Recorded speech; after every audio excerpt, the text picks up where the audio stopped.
स्वागत है आपका ओनली जीएस पर। आज हम लोग पढ़ने वाले हैं यूथ कंपटीशन टाइम्स पब्लिकेशन की सामान्य ज्ञान जीके 2022-23। यह बुक सभी एग्जाम के लिए बहुत ही महत्वपूर्ण है और आज इसमें हम मध्यकालीन भारत का इतिहास से संबंधित सभी प्रश्नों को देखेंगे।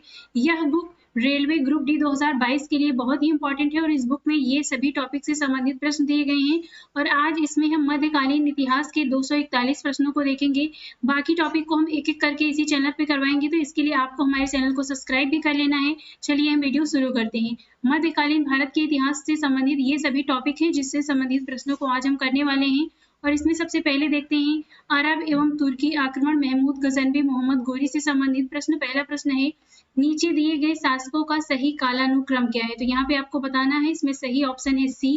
पहले स्थान पर इसमें है महमूद गजनवी, इसमें 2 हो जाएगा। इसके बाद है मोहम्मद गोरी आते हैं, इसके बाद आते हैं चंगेज खां तीसरे नंबर पर और ये तैमूर लास्ट में आते हैं। यहाँ पे इनका कालक्रम आप देख सकते हैं, महमूद गजनवी, मोहम्मद गोरी, चंगेज खान और तैमूर। नेक्स्ट है पुस्तक तहकीक मा लिल हिंद किसने लिखी है? तो ये लिखी है अल बर्नी ने। ऑप्शन डी सही है इसमें। अल बर्नी एक फारसी विद्वान, लेखक, वैज्ञानिक, धर्मज्ञ तथा विचारक था। इनका जन्म खीवा यानी ख्वारिज्म में सन 973 ईस्वी में हुआ था, जो अब उज़्बेकिस्तान में है। वह महमूद गजनवी के साथ भारत आया था। वह पहला मुस्लिम लेखक था जिसने भारत की संस्कृति और परंपरा के बारे में व्यापक अध्ययन किया। अल बर्नी ने खगोल शास्त्र, ज्योतिष शास्त्र, गणित, साहित्य आदि विषयों पर किताबें लिखी। इन्होंने तहकीक मा लिल हिंद पुस्तक लिखी थी। नेक्स्ट है, अल बर्नी ने अपनी पुस्तक किताब उल हिंद मिन, इसे कहते हैं मिन मकाला, किस भाषा में लिखी थी? तो ये लिखी थी अरबी भाषा में। ऑप्शन बी सही है। किताब उल हिंद ग्रंथ के लेखक अल बर्नी है। यह अरबी भाषा में लिखी गई पुस्तक है। यह पुस्तक 11वीं शताब्दी की भारतीय सामाजिक, आर्थिक एवं राजनीतिक जानकारी का प्रमुख स्रोत है। अल बर्नी प्रथम मुस्लिम शासक था जिसने संस्कृत सीखा तथा गीता एवं पुराणों का अध्ययन किया। अल बर्नी गीता से बहुत प्रभावित था। नेक्स्ट है किताब उल हिंद। किताब उल हिंद एक किताब जो भारत के इतिहास का उल्लेख करती है, अल बर्नी द्वारा लिखी गई है। ऑप्शन सी सही है इसमें। उज़्बेकिस्तान का कौन सा यात्री 11वीं शताब्दी में भारत आया था? तो ये है अल बर्नी। ऑप्शन बी सही है। अल बर्नी उज़्बेकिस्तान से 11वीं शताब्दी में महमूद गजनवी के साथ भारत आया। इब्न तूता मोहम्मद बिन तुगलक के शासनकाल के दौरान मोरक्को से भारत आया था। रेहला इब्न तूता की सबसे प्रसिद्ध पुस्तक है। नेक्स्ट है फारसी विद्वान अल बर्नी अफगानिस्तान और भारत पर हमले के दौरान किस आक्रमणकारी के साथ था? तो ये है महमूद गजनवी। ऑप्शन ए सही है।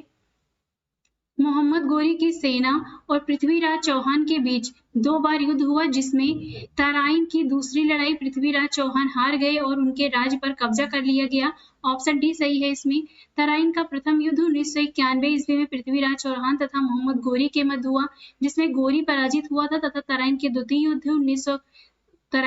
युद्ध 1192 में गोरी ने पृथ्वीराज चौहान को हरा दिया और उसके राज्य दिल्ली एवं अजमेर पर अधिकार कर लिया। नेक्स्ट अब देखते हैं दिल्ली सल्तनत से संबंधित प्रश्न। इसमें पहले देखते हैं गुलाम वंश, दास वंश की स्थापना किसने किया था? तो ये किया था कुतुबुद्दीन ऐबक ने। ऑप्शन ए सही है इसमें। दिल्ली सल्तनत में कुतुबुद्दीन ऐबक ने गुलाम वंश या दास वंश की स्थापना 1206 ईस्वी में किया था। वह मोहम्मद गोरी का गुलाम था। 1206 ईस्वी से 1290 ईस्वी तक दिल्ली सल्तनत पर शासन करने वाले तुर्क सरदारों को गुलाम वंश, दास वंश या मामलूक वंश का शासक माना जाता है। इस काल में कुतुबुद्दीन ऐबक, शमसी, इल्तुतमिश तथा बलबन नामक राजवंशों ने शासन किया। नेक्स्ट है गुलाम वंश का संस्थापक कौन था? तो ये था कुतुबुद्दीन ऐबक। ऑप्शन डी सही है इसमें। नेक्स्ट है इनमें से किसके द्वारा दिल्ली सल्तनत में एकता प्रणाली को संस्थागत रूप में लागू किया गया था? तो ये है इल्तुतमिश। ऑप्शन ए सही है इसमें। इल्तुतमिश ने एकता प्रणाली की शुरुआत 1226 ईस्वी में की थी। एकता एक भूखंड होता है जिसके नियंत्रणकर्ता को मुफ्ती या वली कहा जाता था। यह इस भू क्षेत्र में कानून व्यवस्था के साथ भू राजस्व की वसूली करवाता था तथा राजस्व का एक हिस्सा केंद्र को फवाजिल के रूप में भेजता था। इक्तादार का पद वंशानुगत न होकर समय समय पर स्थानांतरित होता रहता था, जो इसे नौकरशाही रूप देता था। नेक्स्ट है सल्तनत काल के दौरान भूमि वितरण और प्रशासनिक प्रणाली का एक अद्भुत विकार विकसित हुआ जिसे इक्तादारी कहा गया। इसमें ऑप्शन ए सही है। नेक्स्ट है अमीर अल ख़याल एक अरबी उपाधि है जिसका अनुवाद सामान्यतः कमांडर ऑफ द फेथफुल या लीडर ऑफ द फेथफुल के रूप में किया जाता है। निम्नलिखित में से किसे यह उपाधि प्रदान की गई थी? तो ये थे जमाल उद्दीन याकूत। ऑप्शन बी सही है इसमें। जमाल उद्दीन याकूत एक अफ्रीकी सिद्दी गुलाम कुलीन था जो रजिया सुल्ताना का विशेष कृपा पात्र था। वह रजिया का करीबी सलाहकार और दोस्त था। रजिया सुल्तान ने उसे शाही अस्तबल के प्रशासक के महत्वपूर्ण पद पर नियुक्त किया। उसने याकूत को अमीर अल ख़याल, घोड़ों का अमीर और बाद में अमीर अल उमरा, अमीर का अमीर की उपाधि से सम्मानित किया। नेक्स्ट है, सल्तनत शासक गयासुद्दीन बलबन ने किस अवधि के दौरान दिल्ली पर कब्जा कर यहाँ पर शासन किया था? तो ये है 1200 ये है 1266 से लेके 1287 के बीच में इन्होंने शासन किया। ऑप्शन सी सही है इसमें। सल्तनत शासक गयासुद्दीन बलबन ने 1266 से लेके 1287 तक दिल्ली पर कब्जा कर यहाँ पर शासन किया था। गयासुद्दीन बलबन गुलाम वंश का 9वां सुल्तान था। इल्तुतमिश ने ग्वालियर को जीतने के बाद बलबन को खरीद लिया था। रजिया सुल्तान ने उसे अमीर ए शिकार का पद दिया। बलबन इलवरी जाति का तुर्क था। यह मंगोलों के आक्रमण से दिल्ली की रक्षा करने में सफल रहा। बलबन के राज दरबार में सिजदा, घुटने पर बैठकर सिर झुकाना एवं पोबास सुल्तान के पैर छूना प्रथा की शुरुआत की तथा अपने विरोधियों के प्रति कठोर लौह एवं रक्त नीति का पालन किया। नसरुद्दीन महमूद ने बलबन को उगुल खां की उपाधि प्रदान की। नेक्स्ट है, इसमें से किसकी मृत्यु चौगान खेलने के दौरान हुई थी? तो ये है कुतुबुद्दीन ऐबक। ऑप्शन ए सही है इसमें। कुतुबुद्दीन ऐबक की मृत्यु 1210 ईस्वी में लाहौर में चौगाल यानी पोलो खेलते समय घोड़ों से गिरकर हो गई थी। ऐबक का मकबरा लाहौर में स्थित है। कुतुबुद्दीन मोहम्मद गोरी का दास था। ऐबक ने उत्तर भारत में पहली मस्जिद कुव्वल उल इस्लाम का निर्माण दिल्ली में करवाया था जो विष्णु मंदिर के स्थान पर बनवाई गई। अजमेर में संस्कृत विश्वविद्यालय के स्थान पर 2.5 दिन का झोपड़ा का निर्माण करवाया तथा सूफी संत कुतुबुद्दीन बख्तियार काकी की याद में कुतुब मीनार का निर्माण करवाया। कुतुबुद्दीन को लाख बख्श, लाखों का दान करने वाला, कुरान ख्वां, सुरीले स्वर में कुरान पढ़ने के कारण कहा जाता है। नेक्स्ट है, भारत में सिजदा प्रथा किसने शुरू की? तो ये किया था गयासुद्दीन बलबन ने। ऑप्शन सी सही है। सिजदा और पैबोस प्रथा गयासुद्दीन बलबन ने शुरू किया। सिजदा का अर्थ झुककर सुल्तान के चरणों में सलाम करना तथा पैबोस का अर्थ सुल्तान के पैरों को चूमना। इन अमानवीय प्रथाओं को मुगल बादशाह अकबर ने समाप्त कर दिया था। नेक्स्ट है, गयासुद्दीन बलबन ने नवरोज नामक प्रसिद्ध फारसी त्योहार की शुरुआत की थी। ऑप्शन बी सही है इसमें। गयासुद्दीन बलबन ने नवरोज नामक प्रसिद्ध फारसी त्योहार की शुरुआत की जिसे फारसी में नया साल भी कहा जाता है।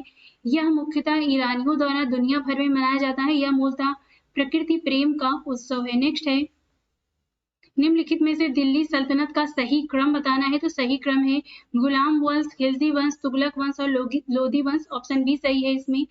1206 से 1526 ईस्वी के बीच अवधि को दिल्ली सल्तनत की अवधि के रूप में जाना जाता है। दिल्ली सल्तनत में मुख्यतः 5 राजवंश शामिल हैं जो निम्नवत हैं। मामलूक वंश या फिर गुलाम वंश, ये 1206 से 1290 के बीच। खिलजी वंश 1290 से 1320 ईस्वी। तुगलक वंश 1320 से 1414। सैयद वंश 1414 से 1450। लोधी वंश 1451 से 1526 के बीच। नेक्स्ट है, 1206 ईस्वी और 1526 ईस्वी के बीच की अवधि को दिल्ली सल्तनत की अवधि के रूप में जाना जाता है। तो यहाँ पे ऑप्शन सी सही होगा। नेक्स्ट है, रजिया सुल्तान इल्तुतमिश की बेटी थी। ऑप्शन डी सही है इसमें। रजिया सुल्तान इल्तुतमिश की बेटी थी। दिल्ली सल्तनत की वह प्रथम व अंतिम मुस्लिम महिला शासिका थी। पर्दा प्रथा त्याग कर रजिया पुरुषों की तरह कुबा यानी कोट तथा कुलाह यानी टोपी पहनकर राज दरबार में जाने लगी। शासिका बनने पर उसने उमदत उल निसवा की उपाधि धारण की थी। नेक्स्ट है, दिल्ली सल्तनत की पहली महिला शासिका रजिया सुल्तान किस राजवंश से संबंधित थी? तो ये संबंधित थी दास वंश राजवंश से। ऑप्शन डी सही है इसमें। दिल्ली सल्तनत की पहली महिला शासिका रजिया सुल्तान गुलाम अथवा मामलूक वंश से संबंधित थी। वह इल्तुतमिश की बेटी थी। दिल्ली सल्तनत की एकमात्र महिला शासिका कौन थी? तो ये थी रजिया सुल्तान। दिल्ली की पहली महिला शासक कौन थी? तो ये थी रजिया सुल्ताना। नेक्स्ट है, लगभग 84 वर्ष तक उपमहाद्वीपीय में शासन करने वाला प्रथम मुस्लिम वंश था। तो ये है गुलाम वंश। गुलाम वंश लगभग 84 वर्ष तक उपमहाद्वीप में शासन करने वाला प्रथम मुस्लिम वंश था। गुलाम वंश या मामलूक वंश मध्यकालीन भारत का एक राजवंश था। इस वंश का पहला शासक कुतुबुद्दीन ऐबक था, जिसे मोहम्मद घोरी ने पृथ्वीराज चौहान को हराने के बाद भारत के प्रदेशों का सूबेदार नियुक्त किया। मध्यकालीन भारत की प्रथम महिला शासिका रजिया सुल्तान भी मामलुक वंश से संबंधित थी। इस वंश ने दिल्ली की सत्ता पर लगभग 84 वर्षों तक शासन किया तथा भारत में इस्लामी शासन की नींव डाली। नेक्स्ट है, कुतुबुद्दीन ऐबक और रजिया मामलुक राजवंश से संबंधित थी। ऑप्शन ए सही है इसमें। नेक्स्ट है, 1206 ईस्वी में कुतुबुद्दीन ने खुद को दिल्ली का सुल्तान घोषित कर दास राजवंश के शासन की शुरुआत की। सही ऑप्शन इसमें बी है। अब देखते हैं खिलजी राजवंश से संबंधित प्रश्नों को। इसमें पहला है, कौन सा शासक कुतुब मीनार के निकट अलाई मीनार बनवाना चाहता था लेकिन इसका निर्माण कार्य पूर्ण नहीं हो सका? तो यहाँ पे 4 ऑप्शन है। सही ऑप्शन है इसमें ए, अलाउद्दीन खिलजी। अलाउद्दीन खिलजी इसमें सही है। कुतुब मीनार के उत्तर में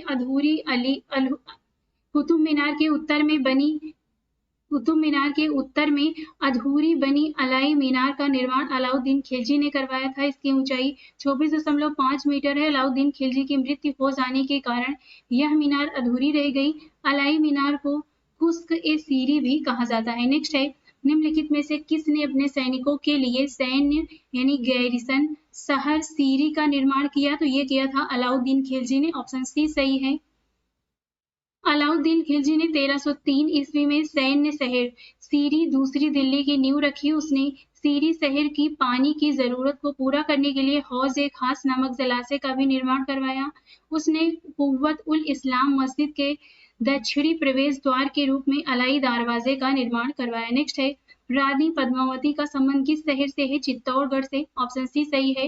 रानी पद्मावती का संबंध चित्तौड़गढ़ से है। यह चित्तौड़ के राजा रतन सिंह की पत्नी थी। अलाउद्दीन खिलजी ने जब चित्तौड़ पर 1303 ईस्वी में आक्रमण किया तब वहां के शासक राजा रतन सिंह थे। अलाउद्दीन ने 7 माह तक युद्धरत होने के पश्चात रतन सिंह ने पराजय स्वीकार कर आत्मसमर्पण कर दिया, जिसे अलाउद्दीन ने बल्दी मना लिया। अलाउद्दीन का किले पर अधिकार हो गया और रानी पद्मावती ने अनेक स्त्रियों के साथ में जौहर किया था। नेक्स्ट है, अलाउद्दीन खिलजी के शासनकाल में राज्य द्वारा निम्नलिखित में से किस प्रकार का कर नहीं लगाया गया था? तो ये है लघु उद्योगों पर कर। ऑप्शन ए सही है।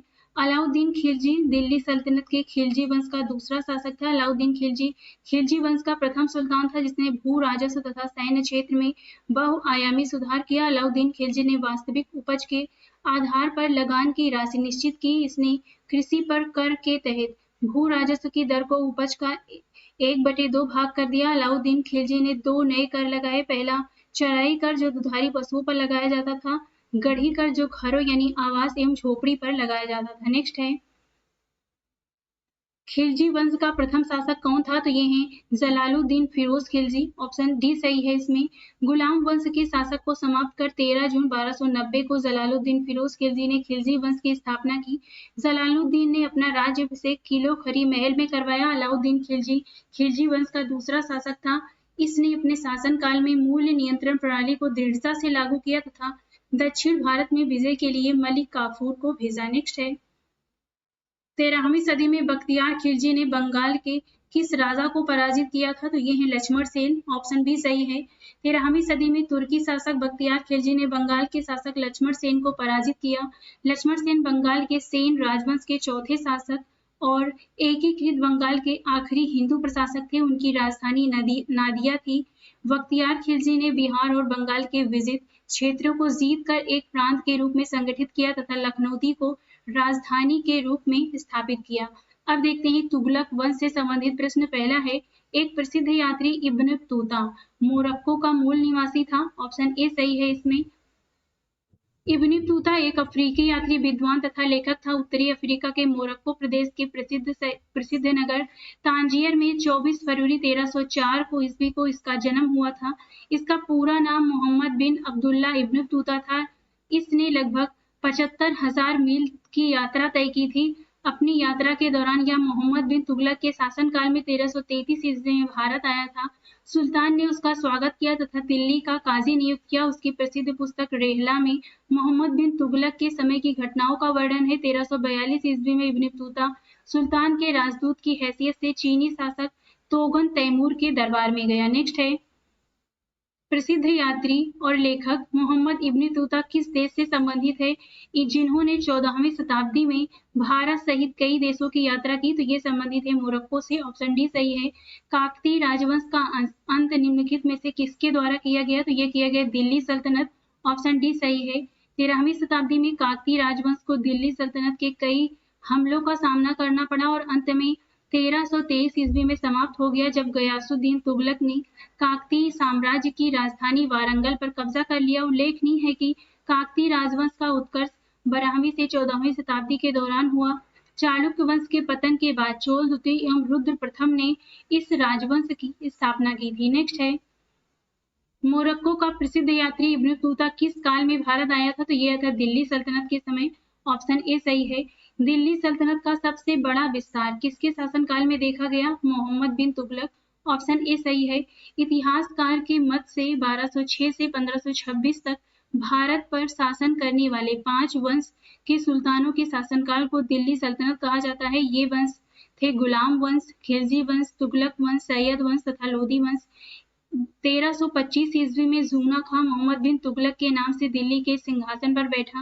मोहम्मद बिन तुगलक मध्यकालीन सभी सुल्तानों में सर्वाधिक शिक्षित, विद्वान एवं योग्य व्यक्ति था। इसने 26 वर्षों तक दिल्ली पर शासन किया। इसके शासनकाल के दौरान दिल्ली सल्तनत का सर्वाधिक भौगोलिक विस्तार हुआ, जिसमें लगभग पूरा भारतीय उपमहाद्वीप शामिल था। नेक्स्ट है, प्रसिद्ध कन्नड़ नाटक तुगलक, जिसका अन्य भारतीय भाषाओं में भी मंचन किया गया है, के लेखक कौन है? तो ये हैं गिरीश कर्नाड। ऑप्शन बी सही है। तुगलक गिरीश कर्नाड द्वारा लिखित 1964 का भारतीय कन्नड़ भाषा का नाटक है। 13 दृश्यों का यह नाटक मोहम्मद बिन तुगलक के शासनकाल पर आधारित है। नाटक में नायक तुगलक को महान विचारों और एक भव्य दृष्टि के रूप में चित्रित किया गया है। नेक्स्ट है, किस सम्राट ने अपनी राजधानी दिल्ली में दौलताबाद स्थानांतरित की? तो ये किया था मोहम्मद बिन तुगलक ने। ऑप्शन सी सही है इसमें। मोहम्मद बिन तुगलक ने कई प्रशासनिक परिवर्तन किए, जिनमें दोआब में कर वृद्धि, सांकेतिक मुद्रा का प्रचलन तथा राजधानी दिल्ली से दौलताबाद को ले जाना शामिल है। 1351 ईस्वी में उसकी मृत्यु पर इतिहासकार बदायूनी ने लिखा है कि सुल्तान को उसकी प्रजा से और प्रजा को सुल्तान से मुक्ति मिल गई। नेक्स्ट है, मोहम्मद बिन तुगलक ने दिल्ली से अपनी राजधानी किस स्थान पर बदली? तो ये बदली थी दौलताबाद। ऑप्शन ए सही है। 14वीं शताब्दी के दौरान भारत में किसने सोने व चांदी की नियमित मुद्राओं के स्थान पर सस्ती मुद्राओं से निर्मित सांकेतिक मुद्रा का उपयोग शुरू किया? तो ये है मोहम्मद बिन तुगलक। ऑप्शन बी सही है। मोहम्मद बिन तुगलक ने 14वीं शताब्दी में सांकेतिक व प्रतीकात्मक सिक्कों का प्रचलन करवाया। सिक्कों संबंधी प्रयोग के कारण एडवर्ड टामन ने उसे धनवानों का राजकुमार कहा है। मोहम्मद तुगलक ने दो कानी नाम से सिक्कों का प्रचलन करवाया, किंतु इसका यह प्रयोग असफल हो गया। 12वीं शताब्दी में चीन के शासक कुबलई खान ने कागज की मुद्रा चलाई थी, जिसे चाऊ कहा जाता था।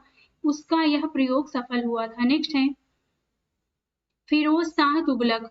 फुतुहात ए फिरोज शाही में उसकी प्रशासनिक उपलब्धियों का रिकॉर्ड दिया गया है। ऑप्शन डी सही है इसमें। फुतुहात ए फिरोज शाही में फिरोज शाह तुगलक की प्रशासनिक उपलब्धियों का विवरण दिया गया है। इसका लेखन स्वयं फिरोज शाह तुगलक ने किया था। उसने अपनी शासनकाल में चांदी एवं तांबे के मिश्रण से निर्मित सिक्के चलाए, जिन्हें अद्धा एवं बिख कहा गया। फिरोज ने अपने शासनकाल में 24 कष्टदायक करों को समाप्त कर दिया और इस्लामिक कानून द्वारा स्वीकृत केवल 4 प्रकार के कर, खराज यानी लगान, खुम्स जिसे युद्ध में लूट का माल होता है, जजिया एवं जकात को वसूल करने का आदेश दिया। फिरोज शाह तुगलक ने नगर एवं सार्वजनिक निर्माण कार्यों के अंतर्गत लगभग 300 नए नगरों की स्थापना की। इसमें से हिसार हरियाणा, फिरोजाबाद यानी दिल्ली, फतेहाबाद हरियाणा, जौनपुर उत्तर प्रदेश आदि प्रमुख थे। इसकी मृत्यु सितंबर 1388 ईस्वी में हुई। हौज खास परिसर दिल्ली में उसे दफना दिया गया। नेक्स्ट अब देखते हैं लोधी वंश से संबंधित प्रश्न। पहला है, आगरा शहर को किसने बसाया? तो ये बसाया था सिकंदर लोधी ने। ऑप्शन बी सही है।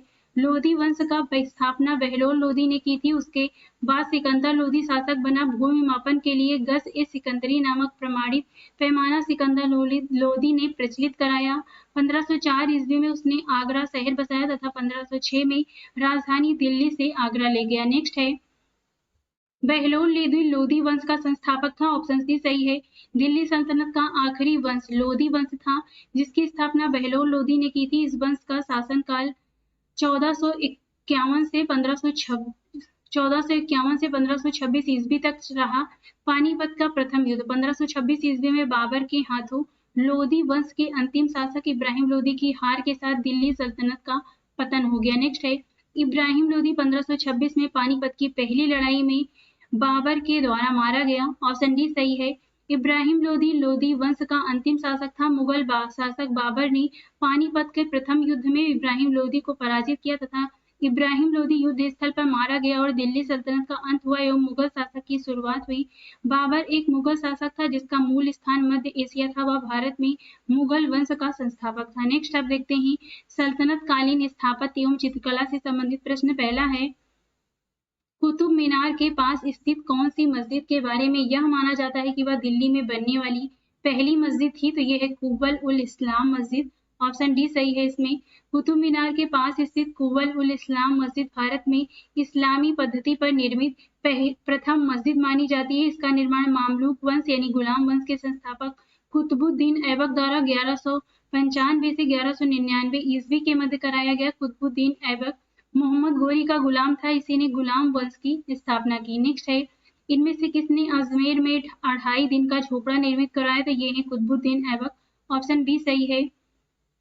गुलाम वंश का संस्थापक कुतुबुद्दीन ऐबक ने अजमेर में 2.5 दिन का झोपड़ा नामक एक मस्जिद का निर्माण करवाया जो पहले प्रसिद्ध चौहान वंशी शासक विग्रहराज चतुर्थ बीसल देव द्वारा बनवाया गया एक संस्कृत मठ या सरस्वती मंदिर था। आज भी इस मस्जिद की दीवारों पर बीसल देव रचित हरिकेली नाटक और उसके दरबारी कवि सोमदेव कृत ललित विग्रहराज की कुछ पंक्तियां देखी जा सकती हैं। नेक्स्ट है कुतुब मीनार जो दुनिया की सबसे ऊंची ईंटों की मीनार है। इसका निर्माण 1193 में दिल्ली सल्तनत के किस संस्थापक के आदेश के तहत किया गया? तो ये है कुतुबुद्दीन ऐबक। ऑप्शन बी सही है।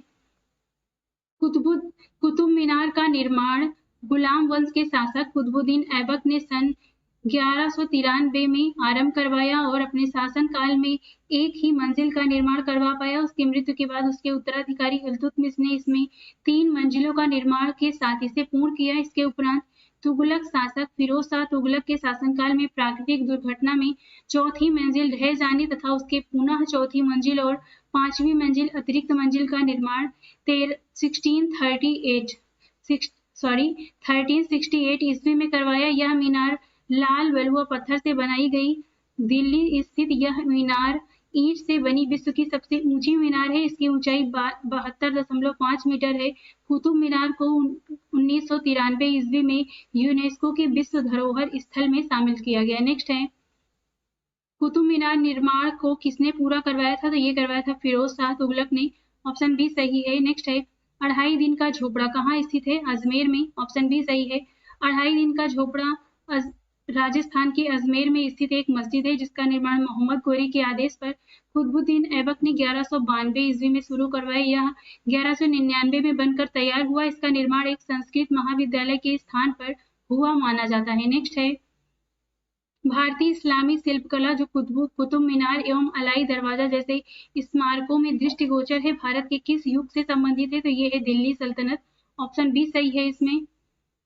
दिल्ली सल्तनत जो 1206 से 1526 के प्रमुख भारतीय इस्लामी स्थापत्य कला दिए गए हैं। इस तरफ इमारत है, इस तरफ किस शासक ने बनवाया, कहाँ पर स्थित है? 2.5 दिन का झोपड़ा कुतुबुद्दीन ऐबक ने अजमेर में बनवाया। कुतुब मीनार कुतुबुद्दीन ऐबक ने इल्तुतमिश ने दिल्ली में बनवाया। अलाई दरवाजा अलाउद्दीन खिलजी ने दिल्ली में बनवाया। सीरी का किला 1000 स्तंभों वाला महल अलाउद्दीन खिलजी ने दिल्ली में बनवाया। शेर निजामुद्दीन औलिया मोहम्मद बिन तुगलक ने इसे दिल्ली में बनवाया। सिकंदर लोदी का मकबरा इब्राहिम लोदी ने दिल्ली में बनवाया। अब देखते हैं विजयनगर यानी बहमनी साम्राज्य से संबंधित प्रश्नों को। पहला है निम्नलिखित में से किस धरोहर स्थल में वास्तुकला की द्रविड़ स्थापत्य शैली है? तो ये है हम्पी। ऑप्शन बी सही है। 14वीं शताब्दी के दौरान मध्यकालीन भारत के विजयनगर साम्राज्य की राजधानी हम्पी कर्नाटक राज्य में स्थित है। हम्पी को वर्ष 1986 में यूनेस्को द्वारा विश्व विरासत स्थल का दर्जा प्रदान किया गया। वास्तुकला की द्रविड़ स्थापत्य शैली में निर्मित हम्पी के मंदिरों को उनकी बड़े आयामों, पुष्प अलंकरण, स्पष्ट नक्काशी, भव्य मंडपों तथा मूर्तिकला एवं पारंपरिक चित्र निरूपण के लिए जाना जाता है। हम्पी भारत का सबसे बड़ा ओपन एयर संग्रहालय भी है। विजयनगर साम्राज्य की स्थापना 1336 ईस्वी में हरिहर एवं बुक्का नामक 2 भाइयों ने की थी। विट्ठल मंदिर स्मारकों के इनमें से किस समूह में शामिल है? तो ये हम्पी में स्थित स्मारकों के समूह में शामिल है। ऑप्शन ए सही है। हम्पी में स्थित स्मारकों के समूह में विट्ठल मंदिर शामिल है। विट्ठल मंदिर का निर्माण 15वीं शताब्दी में विजयनगर साम्राज्य के शासकों में से एक कृष्णदेव राय के शासनकाल में हुआ था। यह मंदिर भगवान विष्णु भगवान को समर्पित है, जो भारतीय मंदिर वास्तुकला की द्रविड़ शैली में निर्मित है। नेक्स्ट है, हम्पी का विरूपाक्ष मंदिर किसे समर्पित है? भगवान शिव को। ऑप्शन ए सही है इसमें। नेक्स्ट है,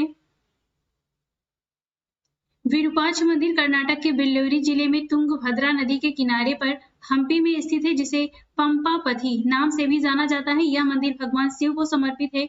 इस मंदिर का निर्माण चालुक्य शासक विक्रमादित्य द्वितीय की पत्नी लोक महादेवी ने विक्रमादित्य की कांचीपुरम के पल्लव राजा पर विजय प्राप्त करने के उपलक्ष्य में कराया था। यह द्रविड़ शैली को दर्शाता है।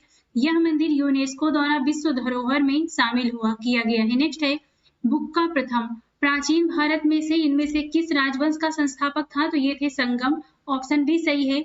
हरिहर एवं बुक्का द्वारा 1336 में स्थापित विजयनगर साम्राज्य पर कुल 4 वंशों संगम वंश, सालु वंश, तुलु वंश व अरावीड वंश ने शासन किया। बुक्का प्रथम को संगम राजवंश के वास्तविक संस्थापक के रूप में जाना जाता है। यह हरिहर प्रथम के बाद सिंहासन पर बैठा है। इसने वेद मार्ग प्रतिष्ठापक की उपाधि धारण की। सालु वंश का संस्थापक सालुब नरसिंह, तुलुब वंश का संस्थापक वीर नरसिंह तथा अरावीड वंश का संस्थापक तिरुमल थे। बुक्का प्रथम के शासनकाल में विजयनगर उत्तर में तुंगभद्रा घाटी से दक्षिण में तमिल तथा चेर राज्य वर्तमान केरल को मिलाते हुए रामेश्वरम तक विस्तृत था। ज्ञात हो कि शासक कृष्णदेव राय तुलुब वंश से संबंधित थे। नेक्स्ट है, बहमनी साम्राज्य की स्थापना किसने की थी? तो ये किया था अलाउद्दीन बेहमन शाह उर्फ हसन गंगू ने। ऑप्शन ए सही है। मोहम्मद बिन तुगलक की सेना का एक सूबेदार हसन गंगू ने अलाउद्दीन हसन बेहमन शाह के नाम से 1347 ईस्वी में बहमनी राज्य की स्थापना की। इसका असली नाम जफर खां था। बेहमन शाह पहला मुस्लिम शासक था जिसने हिंदुओं से जजिया कर न लेने का निर्णय लिया। इसने गुलबर्गा को अपनी राजधानी बनाया तथा उसका नाम एहसानाबाद रखा। नेक्स्ट है, बहमनी साम्राज्य की स्थापना 1347 में हसन गंगू ने की थी। ऑप्शन बी सही है इसमें। प्राचीन भारत में वीर नरसिंह इनमें से किस राजवंश के शासक थे? तो ये थे तुलुब वंश। ऑप्शन ए सही है। विजयनगर साम्राज्य के अंतर्गत तुलुब वंश का प्रथम शासक वीर नरसिंह हुआ, जिसने 1505 ईस्वी से 1509 ईस्वी तक शासन किया। आंतरिक अशांति और सामंतवादी सरदारों के विरोध के कारण उसका शासनकाल युद्धों में ही व्यतीत रहा। 1509 ईस्वी में उसकी मृत्यु के बाद उसका सौतेला भाई कृष्णदेव राय शासक बना। नेक्स्ट है, हम्पी विजयनगर साम्राज्य की राजधानी थी। ऑप्शन ए सही है। विजयनगर साम्राज्य की स्थापना 1336 ईस्वी में हरिहर एवं बुक्का नामक दो भाइयों ने की थी। यहाँ पर 4 वंश के शासकों संगम, सुलुब, तुलुब तथा अरावीड वंश ने शासन किया। कृष्णदेव राय विजयनगर के सबसे प्रतापी शासक थे जो तुलुब वंश के थे। नेक्स्ट है, वर्तमान समय का हम्पी विजयनगर साम्राज्य की राजधानी हुआ करती थी। ऑप्शन ए सही है। विजयनगर राजवंश के उस शासक का नाम बताइए जिसने 16वीं शताब्दी में शासन किया। तो ये हैं कृष्णदेव राय। ऑप्शन डी सही है इसमें। विजयनगर साम्राज्य के सबसे प्रतापी शासक कृष्णदेव राय थे जिन्होंने 16वीं शताब्दी में शासन किया। कृष्णदेव राय तुलुब राजवंश का प्रतापी शासक था।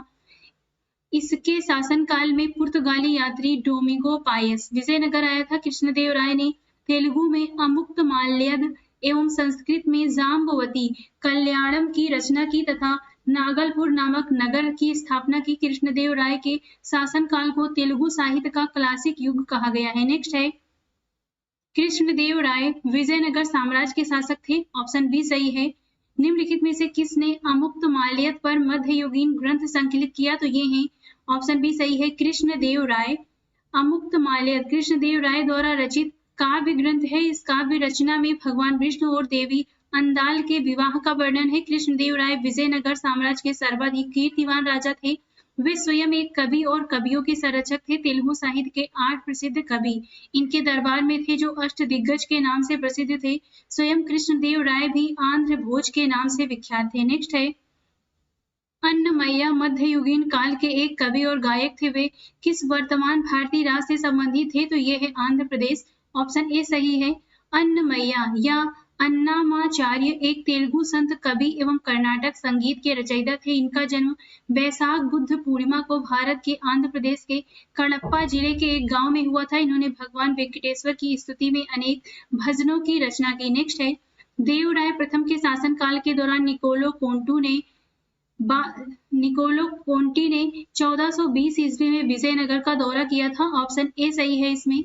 देवराय प्रथम के शासनकाल में निकोलो डी कोंटी ने वर्ष 1420 में विजयनगर की यात्रा की थी। भारत के विजयनगर साम्राज्य की यात्रा करने के बाद निकोलो डी कोंटी ने Travels of Niccolo de Conti नामक पुस्तक लिखी। नेक्स्ट है, विजयनगर साम्राज्य की स्थापना संगम राजकुमार हरिहर और बुक्का ने की थी। ऑप्शन सी सही है इसमें।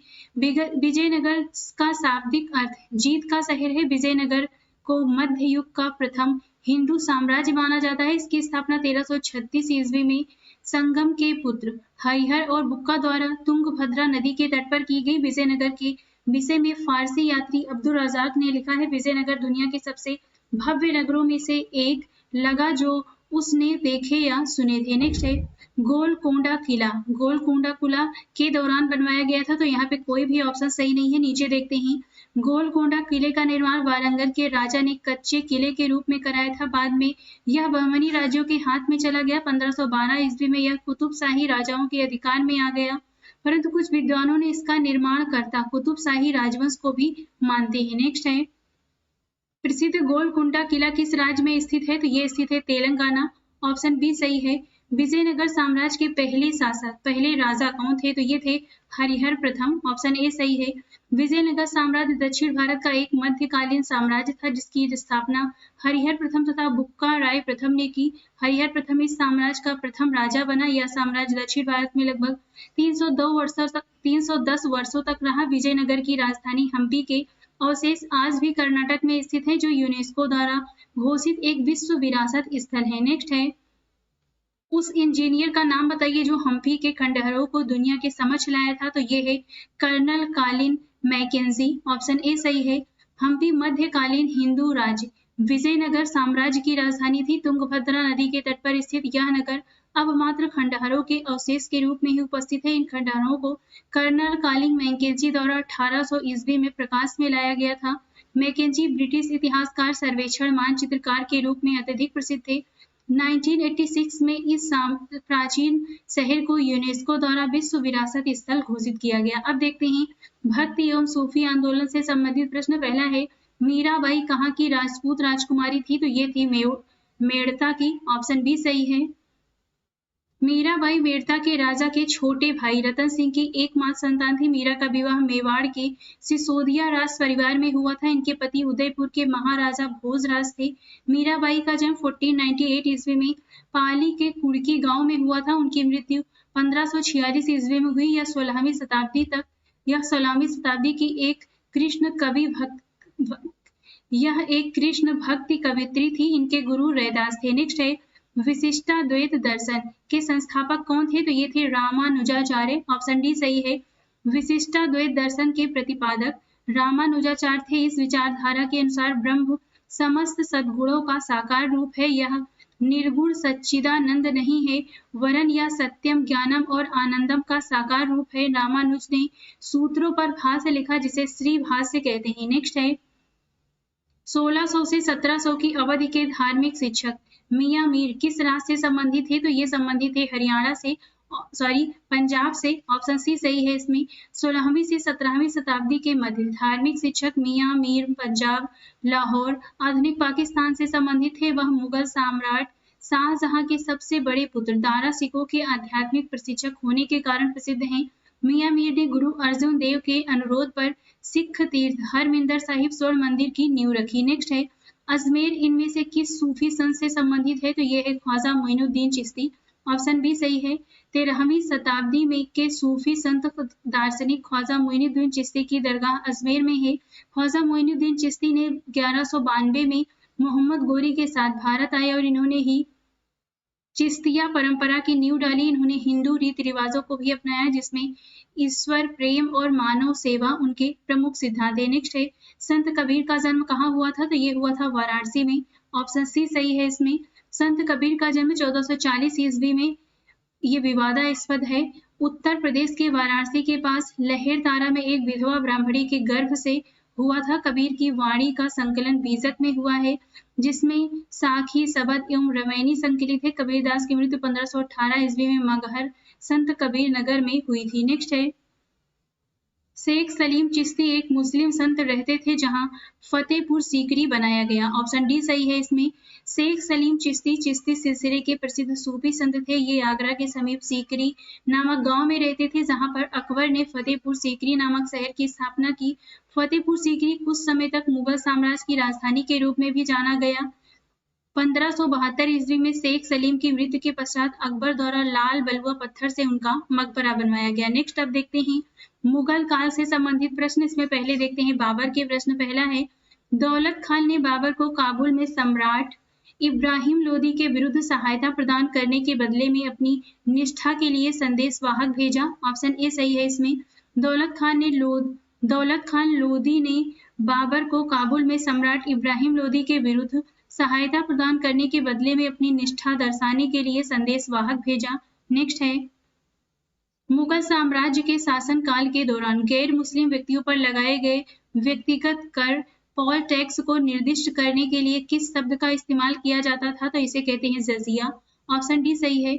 जजिया कर गैर मुस्लिमों से लिया जाने वाला कर था। फिरोज शाह तुगलक ने ब्राह्मणों पर भी जजिया कर लगाया। दिल्ली सल्तनत के शासकों में सर्वप्रथम फिरोज शाह तुगलक ने ही जजिया कर लगाया। इसको समाप्त करने वाला प्रथम मुस्लिम शासक अकबर था। औरंगजेब ने जजिया कर को पुनः प्रारंभ किया। नेक्स्ट है, बाबर का वास्तविक नाम क्या है? तो इनका वास्तविक नाम है जहीर उद्दीन। ऑप्शन डी सही है। बाबर का पूरा नाम जहीरुद्दीन मोहम्मद बाबर था। बाबर मुगल साम्राज्य का संस्थापक था। बाबर ने 1526 ईस्वी में मुगल साम्राज्य की स्थापना की।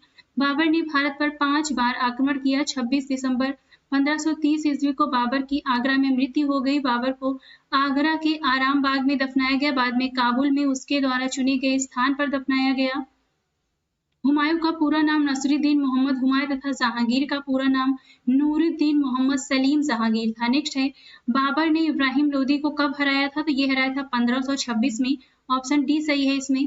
पानीपत का प्रथम युद्ध 21 अप्रैल 1526 ईस्वी को जहीरुद्दीन मोहम्मद बाबर और दिल्ली के लोदी वंश के सुल्तान इब्राहिम लोदी के बीच लड़ा गया। इस युद्ध में बाबर ने इब्राहिम लोदी को परास्त किया। बाबर ने पानीपत के प्रथम युद्ध से लोदी वंश को समाप्त कर मुगल साम्राज्य की नींव डाली। पानीपत के प्रथम युद्ध में पहली बार तुलुगमा युद्ध नीति एवं तोपखाने का प्रयोग किया गया। नेक्स्ट है, नवंबर 1525 में स्थापित होने के बाद बाबर दिल्ली से 80 किलोमीटर उत्तर की ओर पानीपत में 21 अप्रैल 1526 को इब्राहिम लोदी से मिला था। ऑप्शन ए सही है इसमें।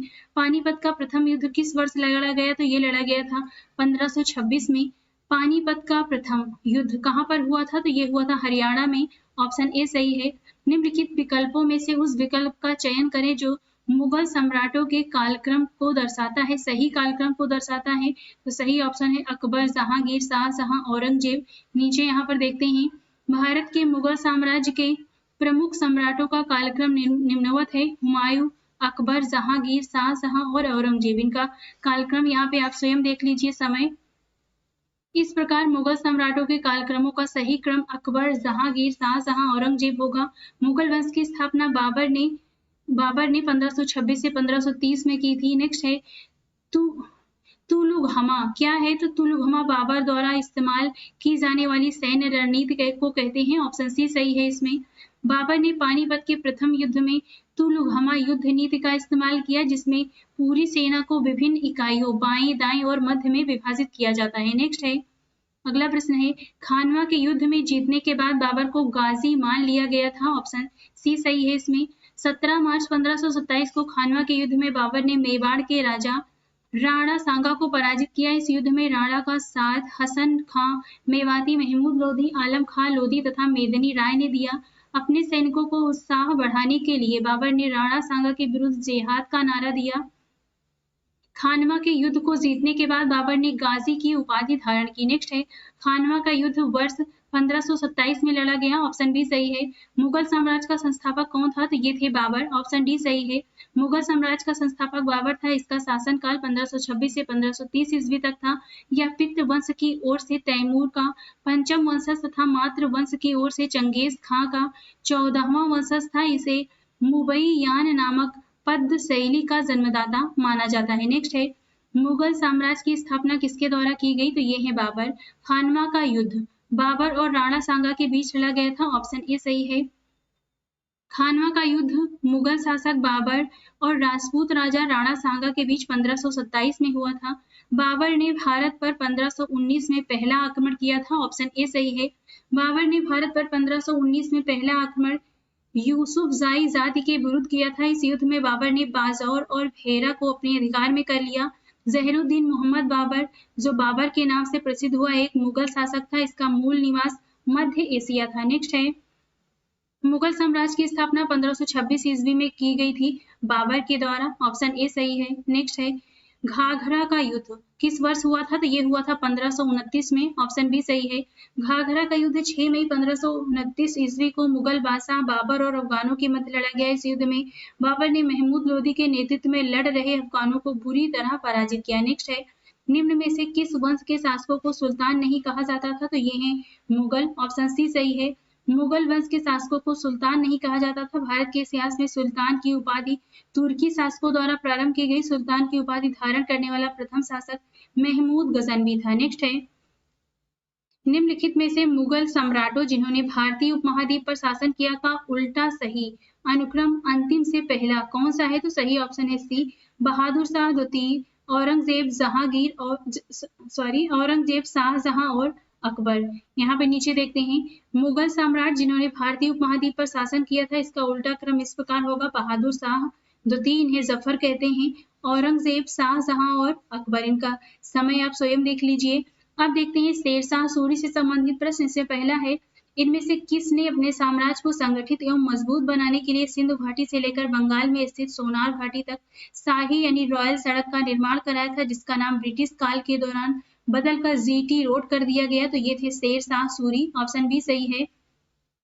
शेरशाह सूरी ने 1542 ईस्वी में बंगाल के सोनार गांव से सिंध प्रांत तक सड़क मार्ग पक्की का सड़क का निर्माण करवाया। इसे सड़क ए आजम या शेरशाह सूरी मार्ग के नाम से जाना जाता है। इसकी कुल लंबाई लगभग 2500 किलोमीटर है। British governor general Lord Auckland ने 19वीं शताब्दी में इसका नाम बदलकर GT road grand trunk road कर दिया। नेक्स्ट है, सिंधु घाटी को सोनार घाटी से जोड़ने वाली शाही सड़क का निर्माण किसने कराया था? शेरशाह सूरी ने। ऑप्शन डी सही है। नेक्स्ट है, लॉर्ड डलहौजी ने ग्रैंड ट्रंक रोड का पुनर्निर्माण करवाया था। ऑप्शन ए सही है। शेरशाह सूरी का मकबरा कहाँ पर स्थित है? सासाराम में। ऑप्शन सी सही है।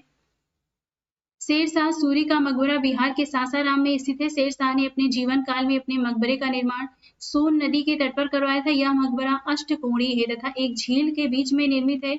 इसके शासनकाल में भूमि मापने के लिए गज ए सिकंदरी पद्धति का प्रयोग किया जाता था। गज ए सिकंदरी की शुरुआत सिकंदर लोदी ने की थी। यहाँ पे कुछ शासक और उनके मकबरे दिए गए हैं। इस तरफ शासक है, इस तरफ मकबरा है।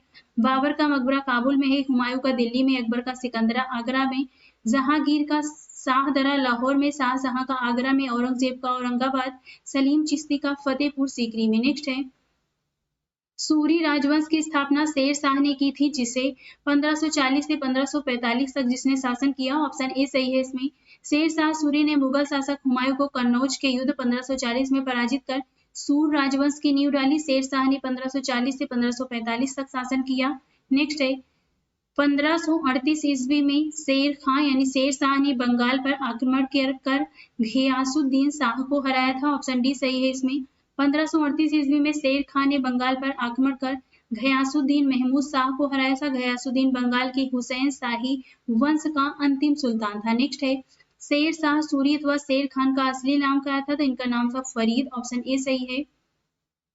शेरशाह सूरी ने सूर वंश की स्थापना 1540 ईस्वी में की थी। शेरशाह के बचपन का नाम फरीद खान था। उसके पिता हसन खान जौनपुर के एक छोटे जमींदार थे। फरीद ने पिता की जागीर संभालते हुए काफी प्रशासनिक अनुभव प्राप्त किया। शेर खां की उपाधि बिहार के सूबेदार बहार खां लोहानी ने उसे एक शेर मारने के उपरांत प्रदान की थी। नेक्स्ट है, सम्राट शेरशाह सूरी ने कई विश्राम गृहों, मस्जिदों और सड़कों के नेटवर्क का निर्माण किया, जिसमें द ग्रैंड ट्रंक रोड को सबसे प्रसिद्ध माना जाता है। ऑप्शन ए सही है इसमें।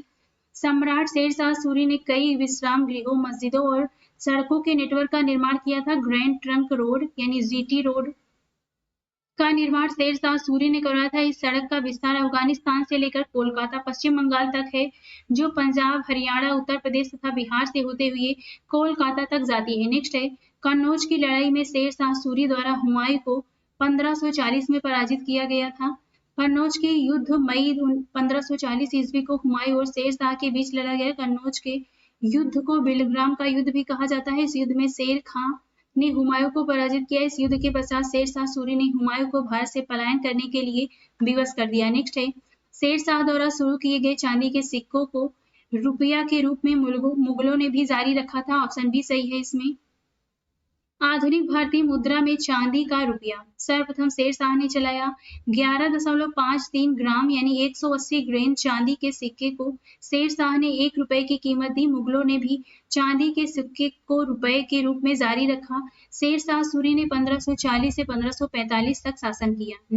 अब देखते हैं अकबर से संबंधित प्रश्नों को। इसमें पहला है, समन्वयी धर्म दीन ए इलाही शाब्दिक अर्थ है इसका ईश्वर का धर्म की स्थापना किसके द्वारा की गई थी? तो ये की गई थी अकबर के द्वारा। ऑप्शन ए सही है। ये प्रश्न आप देख सकते हैं एग्जाम में कितनी बार पूछा जा चुका है। 1582 ईस्वी में अकबर ने दीन ए इलाही की शुरुआत की थी। इसे तौहीद ए इलाही के नाम से भी जाना जाता है। दीन ए इलाही का प्रधान पुरोहित अबुल फजल था। हिंदू राजाओं में से इसे बीरबल ने स्वीकार किया। यह शांति और सहिष्णुता की नीति का समर्थन करता था। नेक्स्ट है, अहमदनगर की किस रानी ने बादशाह अकबर का विरोध किया था? तो ये थी चांद बीबी। ऑप्शन सी सही है इसमें। चांद बीबी, जिन्हें चांद खातून या चांद सुल्ताना के नाम से भी जाना जाता है, एक भारतीय मुस्लिम महिला योद्धा थी। वे बीजापुर और अहमदनगर की संरक्षिका थी। चांद बीबी को सबसे ज्यादा सम्राट अकबर की मुगल सेना से अहमदनगर की रक्षा के लिए जाना जाता है। नेक्स्ट है, महत्वपूर्ण विदेशी यात्रियों और उस शासक या राजवंश जिसके शासन काल के दौरान वे भारत आए थे का निम्न में से कौन सा युग्म सुमेलित नहीं है? तो सही ऑप्शन है जॉन जुल्डन शाहजहां। ऑप्शन सी सही है। इसके बारे में देखते हैं। रॉल्फ फिच इंग्लैंड का व्यापारी था जो मुगल बादशाह अकबर के शासन काल में भारत आया था। 1443 ईस्वी में फारसी यात्री अब्दुल रजाक संगम वंश के शासक देवराय द्वितीय के शासन काल में भारत आया। मार्को पोलो इटली का यात्री था जो 1292 ईस्वी में कोरोमंडल तट पर आया। उस समय वहां पांड्य वंश का शासन था। नेक्स्ट है, निम्नलिखित में से कौन सा विकल्प मुगल शासक उसके शासन काल के दौरान भारत आने वाला विदेशी यात्री के आधार पर सही तौर पर सुमेलित है? तो सही ऑप्शन है इसमें औरंगजेब मनजी। ऑप्शन सी सही है। नीचे यहाँ पे विदेशी यात्री एक तरफ दिया गया है, एक तरफ शासक है। सर थॉमस रो व कैप्टन हॉकिस, ये ब्रिटिश के थे, जहांगीर के शासन काल में आए थे। सर टॉमस स्टेफेंस अकबर के शासनकाल में आए थे। निकोलो मनुची इटली के थे। शाहजहां और औरंगजेब के समय पर भारत आए थे। नेक्स्ट है, पीटर मुंडी ब्रिटिश के थे, ये शाहजहां के समय पर आए थे। नेक्स्ट है, तख्त ए अकबरी नामक मंच जहां पर अकबर का सम्राट के रूप में राज अभिषेक किया गया किस राज्य में स्थित है? तो ये स्थित है पंजाब में। ऑप्शन डी सही है। तख्त ए अकबरी नामक मंच पर 14 फरवरी 1556 को अकबर को पंजाब के काला नौर नामक स्थान पर अकबर का राज्याभिषेक हुआ था। अकबर का बचपन का नाम जलाल था। वह जलालुद्दीन मोहम्मद अकबर की उपाधि से राज सिंहासन पर बैठा था। नेक्स्ट है, बैरम खान का बेटा यहाँ पे कौन था जिसने अकबर के दरबार में महत्वपूर्ण भूमिका निभाई? तो ये थे अब्दुल रहीम खाने खाना। ऑप्शन ए सही है। यहाँ पे इनके बारे में जानते ही। बैरम खान का पुत्र अब्दुल रहीम खाने खाना था जो अकबर के दरबार में 9 रत्नों में से एक था। गुजरात के युद्ध में शौर्य प्रदर्शन के कारण अकबर ने इन्हें खाने खाना की उपाधि प्रदान की थी। रहीम अरबी, तुर्की, फारसी, संस्कृत और हिंदी के ज्ञाता थे। इन्हें ज्योतिष का भी ज्ञान था। रहीम का जन्म सन 1556 ईस्वी में लाहौर में हुआ था। रहीम की प्रमुख रचनाएं रहीम सतसई, श्रृंगार सतसई, रहीम रत्नावली आदि हैं। इन्होंने खड़ी बोली के साथ साथ फारसी में भी रचनाएं की। रहीम की रचनाओं का संग्रह रहीम रत्नावली के नाम से प्रकाशित हुआ। नेक्स्ट है, अहमदनगर की किस रानी ने सम्राट अकबर के खिलाफ लड़ाई की थी? तो ये थी चांद बीबी। ऑप्शन ए सही है। चांद बीबी, जिन्हें चांद खातून या चांद सुल्ताना के नाम से भी जाना जाता है, वह एक भारतीय मुस्लिम महिला योद्धा थी। नेक्स्ट है, इनमें से किसे खान ए खाना की उपाधि से सम्मानित किया गया था? तो ये है बैरम खान। ऑप्शन सी सही है इसमें। बैरम खान को खान ए खाना की उपाधि से सम्मानित किया गया था। ये बाल्यावस्था में अकबर के संरक्षक थे। 1561 ईस्वी में इन्हें हटाकर हज के लिए भेज दिया गया, जहां रास्ते में पाटन नामक स्थान पर मुबारक खान ने इनकी हत्या कर दी। रहीम इनके पुत्र थे जिन्हें अकबर ने खान ए खाना की उपाधि से विभूषित किया था। नेक्स्ट है, अकबर कब सम्राट बने थे? तो ये बने थे 1556 में। ऑप्शन सी सही है इसमें। अकबर का राज्याभिषेक 14 फरवरी 1556 ईस्वी को हुआ था। 1556 से 1605 ईस्वी तक मुगल सम्राट बने रहे वो। वह 13 वर्ष की अल्पायु में सम्राट बने। इसका प्रधान बैरम खान था, जो इसका संरक्षक भी था। अकबर के बारे में जानने का सबसे महत्वपूर्ण स्रोत अकबरनामा है, जिसके रचनाकार अबुल फजल है। नेक्स्ट है, हल्दी घाटी का युद्ध कब लड़ा गया था? तो ये लड़ा गया था 1576 में। ऑप्शन सी सही है। हल्दी घाटी का युद्ध 18 जून 1576 को मेवाड़ के राजपूत शासक महाराणा प्रताप और मुगल बादशाह अकबर के बीच लड़ा गया। इस युद्ध में महाराणा प्रताप पराजित हुए थे। नेक्स्ट है, इनमें से कौन सम्राट अकबर के शासन में राजस्व मंत्री थे? तो ये थे टोडरमल। ऑप्शन सी सही है। अकबर के राजस्व मंत्री टोडरमल ने 10 साल की अवधि के लिए कृषि की पैदावार, कीमतों और कृषि भूमि का सावधानी पूर्वक सर्वेक्षण किया। इन आंकड़ों के आधार पर प्रत्येक फसल पर नकद के रूप में कर यानी राजस्व निश्चित कर दिया गया। प्रत्येक सूबे यानी प्रांत को राजस्व मंडलों में बांटा गया और प्रत्येक की हर फसल के लिए राजस्व दर की अलग अलग सूची बनाई गई। राजस्व प्राप्त करने की इस व्यवस्था को जब्त कहा जाता था। अकबर ने 1580 में आइन ए दहसाला टोडर मल बंदोबस्त नामक एक नई कर प्रणाली को शुरू किया था। नेक्स्ट है, अकबर के शासन काल में राजा टोडरमल मुगल साम्राज्य के वित्त मंत्री थे। ऑप्शन ए सही है यहाँ पर। नेक्स्ट है, अकबर के विचार सुलह ए कुल का आशय क्या था? तो इसका आशय था सार्वभौमिक शांति। ऑप्शन बी सही है यहाँ पे। अकबर के विचार सुलह ए कुल का आशय सार्वभौमिक शांति था। सूफी संत ख्वाजा मोइनुद्दीन चिश्ती ने सुलह ए कुल का सिद्धांत दिया, जिसे अकबर ने प्रतिपादित किया। इसमें यूं तो सभी धर्मों और मतों को अभिव्यक्ति की स्वतंत्रता थी, किंतु उसकी एक शर्त थी कि वे राज्य सत्ता को क्षति नहीं पहुंचाएंगे अथवा आपस में नहीं लड़ेंगे। फतेहपुर सीकरी के स्थापत्य में अकबर के सुलह ए कुल की नीति का बिंब हिंदू मुस्लिम स्थापत्य के सामंजस्य के रूप में देखा जा सकता है। नेक्स्ट है, अकबर द्वारा किस वर्ष इबादत खाना पूजा घर का निर्माण कराया गया? तो ये कराया गया था 1575 में। ऑप्शन ए सही है। अकबर ने दार्शनिक एवं धर्मशास्त्रीय प्रश्नों पर वाद विवाद हेतु फतेहपुर सीकरी में 1575 में इबादत खाना का निर्माण कराया। इसमें बादशाह की अध्यक्षता में सैयद, शेख व उलेमा धार्मिक विषयों पर चर्चा किया करते थे। 1578 ईस्वी में अकबर ने सभी धर्मों के लिए इबादत खाना का द्वार खोल दिया। नेक्स्ट है, पानीपत का दूसरा युद्ध अकबर और हेमू के बीच किस वर्ष में हुआ था? तो ये लड़ा गया था 1556 में। ऑप्शन डी सही है। पानीपत का द्वितीय युद्ध 5 नवंबर 1556 को हिंदू सम्राट हेमचंद विक्रमादित्य, इन्हें हेमू कहते हैं, और मुगल बादशाह अकबर के मध्य पानीपत के मैदान में लड़ा गया। इस युद्ध में अकबर विजयी हुए थे। नेक्स्ट है, किस मुगल सम्राट ने फतेहपुर सीकरी को अपनी राजधानी बनाया? तो ये थे अकबर। ऑप्शन सी सही है। मुगल सम्राट अकबर ने फतेहपुर सीकरी को अपनी राजधानी बनाया। उसने गुजरात विजय के उपलक्ष्य में फतेहपुर सीकरी का निर्माण करवाया था। नेक्स्ट है, बीरबल किस मुगल सम्राट के दरबार में के सदस्य थे? तो ये थे अकबर के। ऑप्शन ए सही है। बीरबल अकबर के 9 रत्नों में से प्रमुख था। यह मुगल दरबार का प्रमुख वजीर ए आजम था। इसका जन्म एक ब्राह्मण परिवार में हुआ था, तब इसका बचपन का नाम महेश दास था। बीरबल एकमात्र हिंदू था जिसने दीन ए इलाही धर्म को अपनाया था। नेक्स्ट है, सेना को मजबूत करने के लिए अकबर ने मनसबदारी प्रथा शुरू किया था। ऑप्शन सी सही है यहाँ पे। मनसबदारी व्यवस्था का प्रारंभ अकबर ने अपने शासनकाल के वर्ष 1574 से 75 ईस्वी में किया। मनसब का अर्थ पद अथवा श्रेणी है। सम्राट अकबर सेना के महत्व को भली भांति जानता था। उसे पता था कि एक शक्तिशाली और स्थायी सेना के अभाव में न तो शांति स्थापित की जा सकती है और न ही साम्राज्य की रक्षा और विस्तार किया जा सकता है। इसलिए अकबर ने पूर्व प्रचलित जागीरदारी प्रथा के स्थान पर मनसबदारी प्रथा को अपनाया। इस व्यवस्था की उत्पत्ति मंगोल विजेता व आक्रमणकारी चंगेज खां के काल में हुई थी। नेक्स्ट है, अकबर 13 वर्ष की आयु में पंजाब का शासक बना था। ऑप्शन सी सही है यहाँ पर। जलालुद्दीन मोहम्मद अकबर मुगल वंश का तीसरा शासक था। अकबर का जन्म 15 अक्टूबर 1542 ईस्वी को अमरकोट के राजा राणा वीरसाल के महल में हुआ। 14 फरवरी 1556 को गुरदासपुर के कालानौर नामक स्थान पर बैरम खान ने अकबर का राज्याभिषेक किया।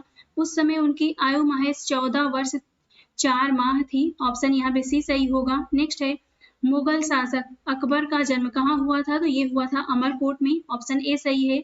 27 अक्टूबर 1605 को फतेहपुर सीकरी में सम्राट अकबर की मृत्यु हुई, जिन्हें आगरा के सिकंदरा में दफनाया गया था। ऑप्शन डी सही है यहाँ पे। नेक्स्ट है, अवध बंगाल हैदराबाद। अवध बंगाल हैदराबाद राज्यों को अधिकृत राज्य के रूप में जाना जाता है क्योंकि यहाँ मुगल साम्राज्य पर विजय प्राप्त की गई थी। ऑप्शन बी सही है इसमें। नेक्स्ट है, रानी हमीदा बानो बेगम मुगल सम्राट हुमायूं की पत्नी थी। ऑप्शन डी सही है इसमें। हमीदा बानो बेगम भारतीय इतिहास की प्रसिद्ध मुगल बादशाह हुमायूं की पत्नी थी। वह तीसरे मुगल शासक बादशाह अकबर की मां थी। हमीदा बानो ने ही नई दिल्ली के दीन पनाह अर्थात पुराने किले के निकट हुमायूं के मकबरे का निर्माण करवाया था। ऑप्शन यहाँ पे डी सही होगा। नेक्स्ट है, हमीदा बानो बेगम ये सम्राट अकबर की मां थी। ऑप्शन बी सही है। नेक्स्ट है, निम्नलिखित में से कौन सा बादशाह अकबर के दरबार के नवरत्न में से एक नहीं था? तो ये है उस्मान अली खान, बाकी ये तीनों थे। ऑप्शन ए सही होगा इसमें।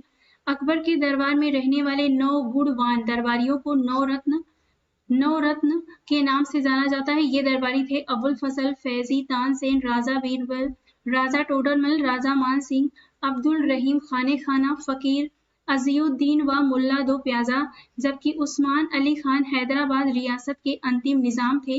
नेक्स्ट है, अकबर भारत के तीसरे मुगल सम्राट थे। ऑप्शन बी सही है इसमें। नेक्स्ट है, अकबर की प्रशासनिक सीट थी तो ये थी दिल्ली। ऑप्शन सी सही है।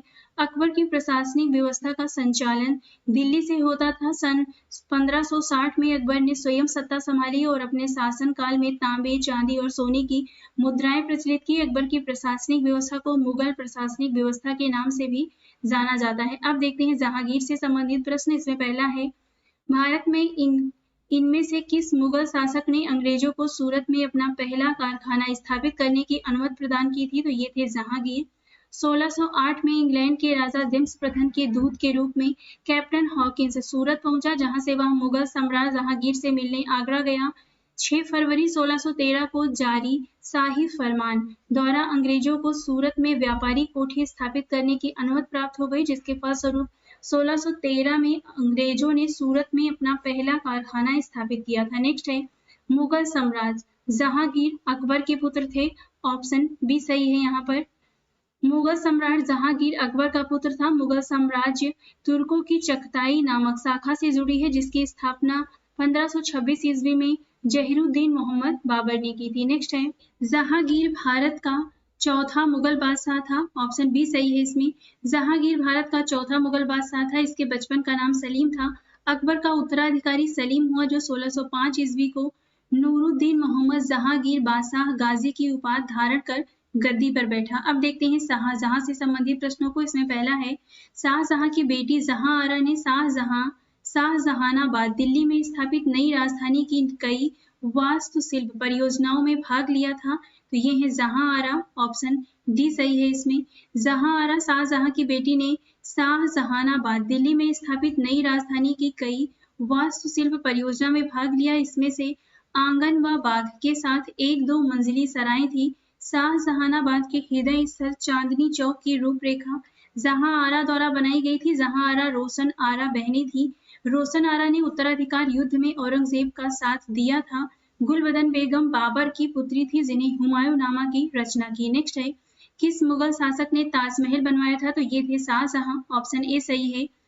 ताजमहल भारत के आगरा शहर में स्थित एक विश्व प्रसिद्ध मकबरा है। इसका निर्माण मुगल सम्राट शाहजहां ने अपनी पत्नी मुमताज महल की याद में करवाया था। नेक्स्ट है, अब देखते हैं औरंगजेब से संबंधित प्रश्न। इसमें पहला है, औरंगजेब के संबंध में निम्नलिखित में से कौन सा कथन गलत बताना है? तो पहला है, उसे आलमगीर के नाम से भी जाना जाता है। तो ये सही है। सत्ता के लिए अपने संघर्ष में औरंगजेब ने अपने भाई दारा को लड़ाई में निर्णायक रूप से हराया और अपने पिता को आगरा में अपने ही महल में नजरबंद कर दिया, तो ये भी सही है। तीसरा है वह शाहजहां और मुमताज महल का दूसरा पुत्र था, तो ये गलत है, तीसरा यहाँ पे गलत हो जाएगा।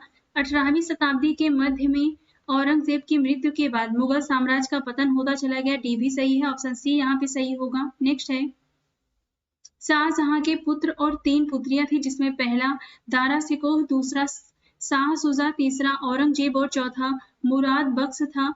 उत्तराधिकार के संघर्ष में औरंगजेब विजयी हुआ। औरंगजेब मुगल वंश का छठा शासक तथा अकबर के बाद सर्वाधिक समय तक शासन करने वाला मुगल शासक था। उसने 1658 से 1707 ईस्वी तक शासन किया। उसने बादशाही मस्जिद, लाहौर बीबी का मकबरा, औरंगाबाद तथा लाल किले में मोती मस्जिद का निर्माण करवाया था। नेक्स्ट है निम्नलिखित में से किस राजा को औरंगजेब ने छत्रपति शिवाजी महाराज के विरुद्ध युद्ध लड़ने के लिए भेजा था, तो ये थे जय सिंह, ऑप्शन डी सही है इसमें। औरंगजेब ने 1665 ईस्वी में आमेर के राजा जय सिंह को शिवाजी के विरुद्ध युद्ध के लिए भेजा था। राजा जय सिंह ने मराठा राजा छत्रपति शिवाजी को पराजित कर जून 1665 ईस्वी को पुरंदर की संधि करने के लिए विवश कर दिया। पुरंदर की संधि राजा जय सिंह की व्यक्तिगत विजय थी। इस संधि के अनुसार मराठों को कई किलो मुगलों को देने पड़े थे। नेक्स्ट है किसे राबिया उद दुर्रानी के नाम से भी जाना जाता था, तो ये थे दिलरास बानो बेगम, ऑप्शन बी सही है। राबिया दुर्रानी, राबिया उद दौरानी का मूल नाम दिलरास बानो बेगम था। यह औरंगजेब की पत्नी थी। औरंगजेब ने औरंगाबाद में राबिया उद दौरानी का मकबरा बनवाया, जिसे द्वितीय ताजमहल कहा जाता है। इसे बीबी का मकबरा भी कहा जाता है। नेक्स्ट है भारतीय इतिहास में किसे आलमगीर के नाम से जाना जाता था, तो ये थे औरंगजेब, ऑप्शन सी सही है। भारतीय इतिहास में औरंगजेब को आलमगीर के नाम से भी जाना जाता था। इसका जन्म 1618 में दोहद उज्जैन में हुआ था। इसके पिता शाहजहां तथा माता मुमताज महल थी। मुगल काल में सबसे बड़ा साम्राज्य औरंगजेब का था। इसे आलमगीर, जिंदा पीर आदि उपाधियां प्रदान की गई थी। नेक्स्ट है मुगल सम्राट औरंगजेब ने आलमगीर शीर्षक अपना लिया था, ऑप्शन ए सही है इसमें। नेक्स्ट है 1707 ईस्वी में औरंगजेब की मृत्यु के बाद भारत के विभिन्न हिस्सों में मुगल प्रशासकों के तहत कई क्षेत्रीय साम्राज्य सत्ता में आए, ऑप्शन डी सही होगा इसमें।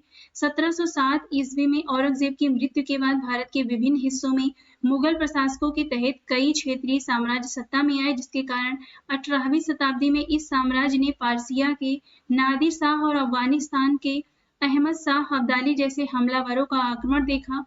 औरंगजेब की मृत्यु के बाद उसके उत्तराधिकारी अयोग्य और निर्बल साबित हुए। इस समय बंगाल में मुर्शीद कुली खां, अवध में शहादत तथा हैदराबाद में निजाम उल मुल्क ने खुद को स्वतंत्र घोषित कर दिया। अब देखते हैं उत्तरवर्ती मुगल शासक। इसमें पहला प्रश्न है भारत का अंतिम मुगल शासक कौन था, तो ये थे बहादुर शाह द्वितीय, ऑप्शन डी सही है। बहादुर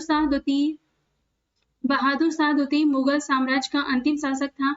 इनका शासनकाल 1837 से 57 ईस्वी तक था। बहादुर शाह द्वितीय एक कवि, संगीतकार व शायर था और राजनीतिक नेता के बजाय सौंदर्य नुरानी व्यक्ति अधिक था। उन्होंने 1857 के प्रथम भारतीय स्वतंत्रता संग्राम में भारतीय सिपाहियों का नेतृत्व किया। युद्ध में हार के बाद अंग्रेजों ने उन्हें बर्मा यानी म्यांमार में निर्वासित कर दिया, जहां 1862 में उनकी मृत्यु हो गई। नेक्स्ट है किस मुगल सम्राट को अंग्रेजों ने रंगून भेज दिया था, तो ये है बहादुर शाह जफर, ऑप्शन ए सही है। नेक्स्ट है भारत से मयूर सिंहासन कौन लेकर गया था, तो ये है नादिर शाह, ऑप्शन ए सही है। इसके बारे में देखते हैं नादिर शाह ईरान का नेपोलियन कहते हैं इसे।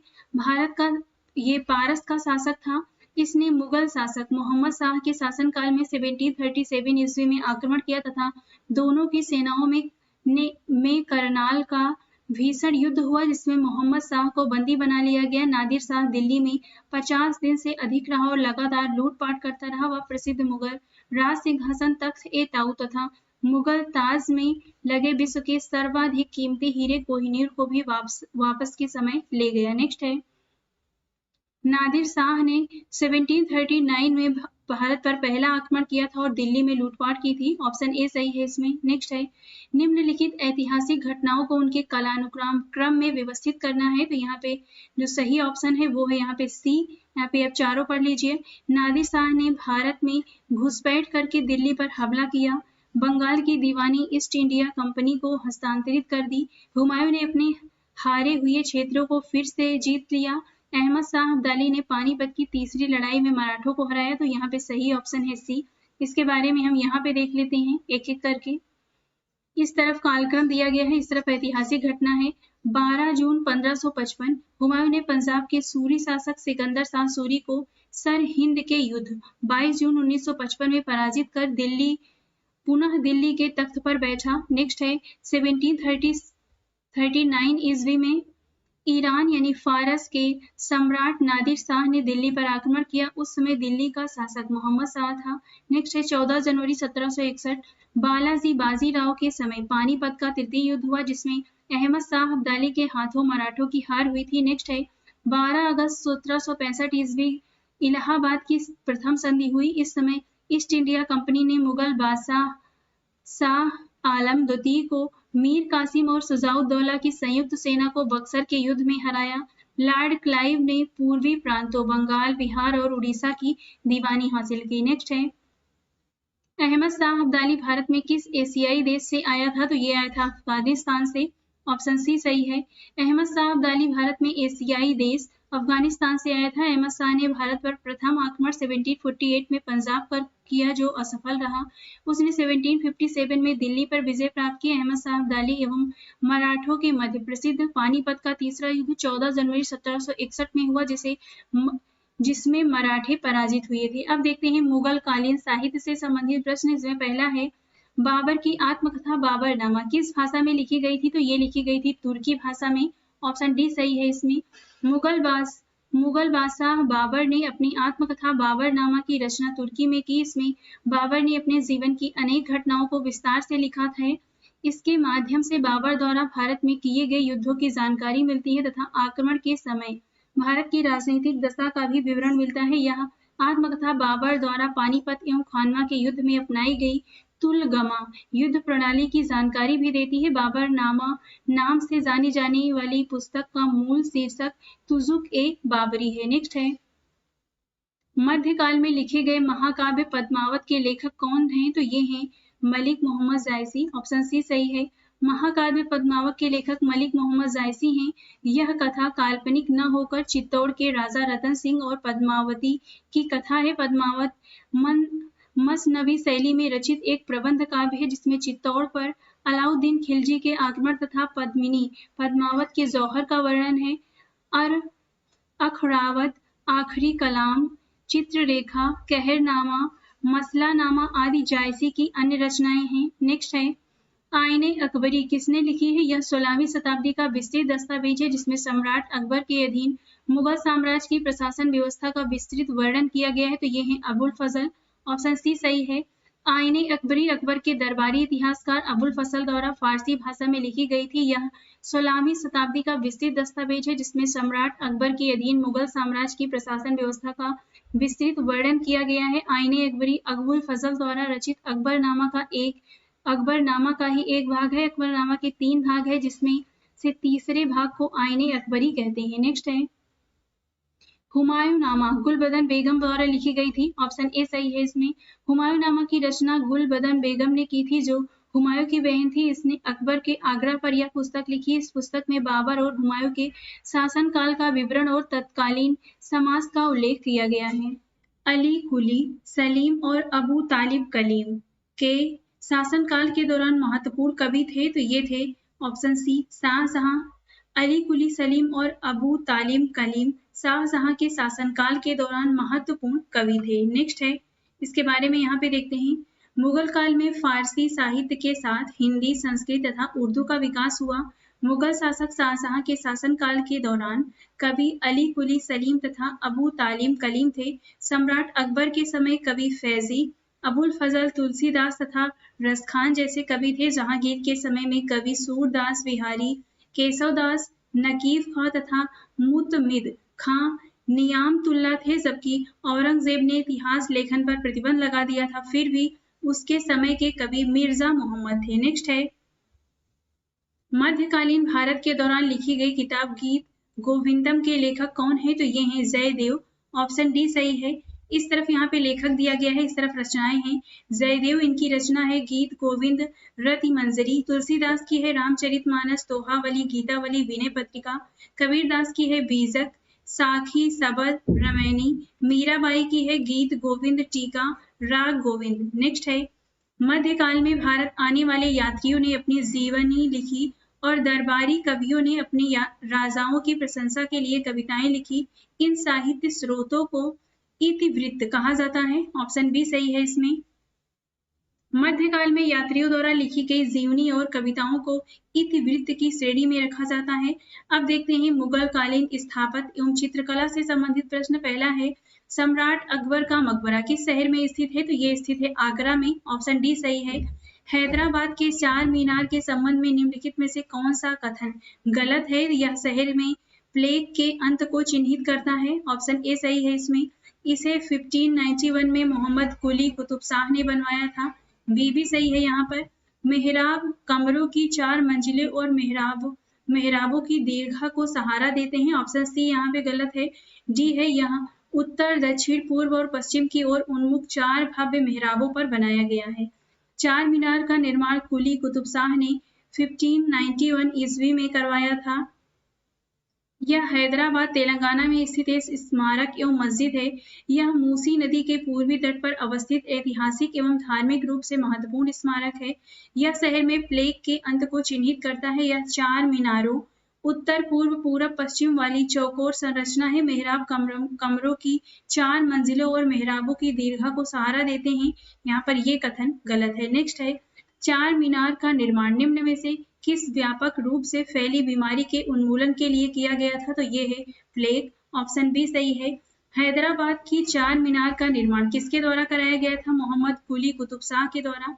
ऑप्शन बी सही है। नेक्स्ट है प्लेग उन्मूलन की याद में मोहम्मद कुली कुतुब शाह द्वारा निर्मित स्मारक निम्नलिखित में से कौन सा है? तो ये है चार मीनार। ऑप्शन बी सही है इसमें।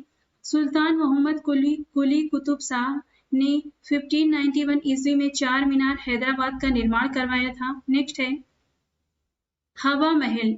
हवा महल जयपुर में स्थित एक महल है। ऑप्शन ए सही है इसमें। हवा महल जयपुर राजस्थान में स्थित एक महल है। इसे 1799 में महाराजा सवाई प्रताप सिंह ने बनवाया था। महाराजा जय सिंह द्वितीय ने इनमें से किस शहर में जंतर मंतर का निर्माण नहीं करवाया था? तो ये है इलाहाबाद। ऑप्शन सी सही है यहाँ पर। महाराजा जय सिंह द्वितीय ने 5 शहरों में जंतर मंतर वेधशालाओं का निर्माण करवाया जो निम्न है दिल्ली, जयपुर, उज्जैन, बनारस और मथुरा। इनमें से जयपुर का जंतर मंतर वेधशाला सबसे बड़ी है। जयपुर के जंतर मंतर को साल 2010 में यूनेस्को द्वारा विश्व धरोहर सूची में शामिल किया गया। नेक्स्ट है निम्नलिखित में से किस शहर में जंतर मंतर स्थित नहीं है? तो इंदौर में स्थित नहीं है। नेक्स्ट है दिल्ली में जंतर मंतर का ऐतिहासिक दृष्टि से क्या महत्व है? तो यह खगोलीय वेधशाला है। ऑप्शन डी सही है इसमें। दिल्ली का जंतर मंतर एक खगोलीय वेधशाला है जिसका निर्माण महाराजा सवाई सिंह द्वितीय ने 1724 ईस्वी में करवाया था। यह इमारत प्राचीन भारत की वैज्ञानिक उन्नति की मिसाल है। इन्होंने दिल्ली के अलावा जयपुर, उज्जैन, मथुरा और वाराणसी में भी इसका निर्माण करवाया था। नेक्स्ट है निम्नलिखित में से कौन सा स्मारक तमिलनाडु में स्थित नहीं है? तो यह है बेकल किला। ऑप्शन ए सही है इसमें। चाबी की कुंडी जैसी आकृति के लिए मशहूर बेकल किला कासरगोड केरल में स्थित सबसे पुराना किला है। इसका निर्माण 1650 ईस्वी में केलडी के शिवप्पा नायक द्वारा करवाया गया था। यह समुद्र तल से 130 फीट की ऊंचाई पर स्थित यह किला अपनी वास्तुकला और बेजोड़ सुंदरता के लिए विश्व प्रसिद्ध है। किले के पास ही अंजनी मंदिर स्थित है जो मखराले से बनी थैयम देवी की मूर्तियों के लिए प्रसिद्ध है, जबकि अन्य तीनों विकल्प वल्लुवर कोट्टम, पद्मनाभपुरम पैलेस, मीनाक्षी अम्मन मंदिर तमिलनाडु राज्य में स्थित है। नेक्स्ट है किला मुबारक स्मारक कहाँ स्थित है? तो ये पंजाब में स्थित है। ऑप्शन डी सही है इसमें। किला मुबारक पंजाब के बठिंडा में स्थित है। इस किले का निर्माण लगभग 90 और 110 ईस्वी में हुआ प्रतीत होता है। यह ईंट का सबसे पुराना और ऊंचा किला है। इस किले में पहली महिला शासिका रजिया सुल्तान को उसके ही गवर्नर अल्तुनिया ने कैद कर लिया था। इस किले की बनावट में कुषाण काल की सामग्री का उपयोग किया गया था। नेक्स्ट है शेर सलीम चिश्ती का मकबरा इनमें से किस शहर में स्थित है? तो ये स्थित है फतेहपुर सीकरी में। ऑप्शन सी सही है इसमें। शेख सलीम चिश्ती का मकबरा फतेहपुर सीकरी में स्थित है। भारत में चिश्ती संप्रदाय सबसे अधिक लोकप्रिय व प्रसिद्ध हुआ। भारत में चिश्ती परंपरा के प्रथम संत शेख उस्मान के शिष्य ख्वाजा मोइनुद्दीन चिश्ती थे। ये 1192 ईस्वी में मोहम्मद घोरी के साथ भारत आए थे तथा चिश्तिया परंपरा की नींव रखी। मुगल शासक अकबर शेख सलीम चिश्ती के प्रति आदर का भाव रखता था तथा अपने पुत्र जहांगीर को उसका ही आशीर्वाद समझता था। नेक्स्ट है, निम्नलिखित में से कौन अकबर के दरबार के सर्वोत्तम हस्तलिपिकारों में से एक था जिसे जरी कलम गोल्डन पेन की उपाधि से सम्मानित किया गया था? तो ये है मोहम्मद हुसैन। ऑप्शन डी सही है। मोहम्मद हुसैन अकबर के दरबार के सर्वोत्तम हस्तलिपिकारों में से एक था जिसे जरी कलम गोल्डन पेन की उपाधि से सम्मानित किया गया था। अकबर ने सीरी कलम की उपाधि अब्दुस समद को प्रदान की थी। नेक्स्ट है, प्रसिद्ध गोल गुम्बद कहाँ स्थित है? तो ये कर्नाटक में है। ऑप्शन सी सही है। प्रसिद्ध गोल गुम्बद बीजापुर कर्नाटक में स्थित है। गोल गुम्बद मोहम्मद आदिल शाह का मकबरा है। यह मकबरा गोल गुम्बद या गोल घुमुड के नाम से जाना जाता है। गोल गुम्बद का निर्माण 1626 से 1656 ईस्वी के मध्य में हुआ था। गोल गुम्बद भारत का सबसे बड़ा तथा विश्व का दूसरा सबसे बड़ा गुम्बद है। नेक्स्ट है, निम्नलिखित में से कौन फतेहपुर सीकरी में ऐतिहासिक स्मारक नहीं है? तो ये है गोल गुम्बद।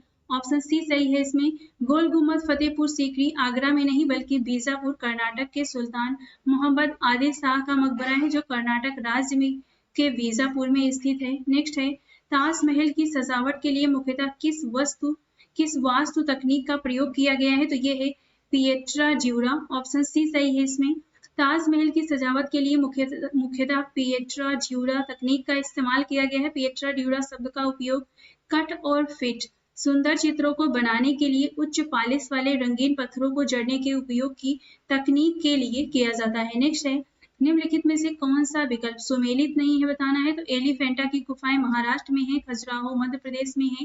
केदारनाथ यहाँ पे सी गलत होगा गुजरात में। बुलंद दरवाजा फतेहपुर सीकरी में स्थित है। एलिफेंटा की गुफाएं महाराष्ट्र में है। खजुराहो मध्य प्रदेश में है तथा बुलंद दरवाजा फतेहपुर सीकरी में है जबकि केदारनाथ उत्तराखंड में स्थित है। नेक्स्ट है, निम्नलिखित में से किसका निर्माण शाहजहां द्वारा नहीं करवाया गया था? तो ये है बुलंद दरवाजा। ऑप्शन सी सही है। इसमें शाहजहां ने ताजमहल के अतिरिक्त लाल किला दिल्ली वाला, जामा मस्जिद दिल्ली वाला, आगरा का किला, मोती मस्जिद तथा शालीमार लाहौर का निर्माण करवाया जबकि बुलंद दरवाजे का निर्माण अकबर द्वारा करवाया गया था। एक शालीमार बाग जम्मू कश्मीर में भी स्थित है। इसका निर्माण मुगल बादशाह जहांगीर ने अपनी बेगम नूरजहां के लिए करवाया था। बुलंद दरवाजे का निर्माण फतेहपुर सीकरी आगरा में अकबर ने 16वीं सदी में गुजरात विजय की स्मृति में करवाया था। नेक्स्ट है, मुसम्मन बुर्ज भारत के किस किले में स्थित है? तो ये स्थित है आगरा के लाल किले में। ऑप्शन ए सही है। मुसम्मन बुर्ज एक 6 मंजिला इमारत है। इसका निर्माण मुगल बादशाह शाहजहां ने आगरा के लाल किले में करवाया था। बड़ी ही खूबसूरती से बनाई गई यह इमारत दीवान ए खास के निकट उत्तर की ओर स्थित है। इस बुर्ज में बैठकर शाही परिवार की स्त्रियां पशुओं का युद्ध आदि देखा करती थी।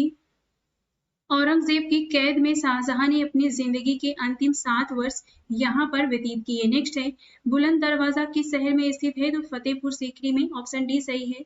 बुलंद दरवाजा उत्तर प्रदेश के आगरा शहर से 36 किलोमीटर दूर स्थित फतेहपुर सीकरी में है। यह जामा मस्जिद का दक्षिणी द्वार है।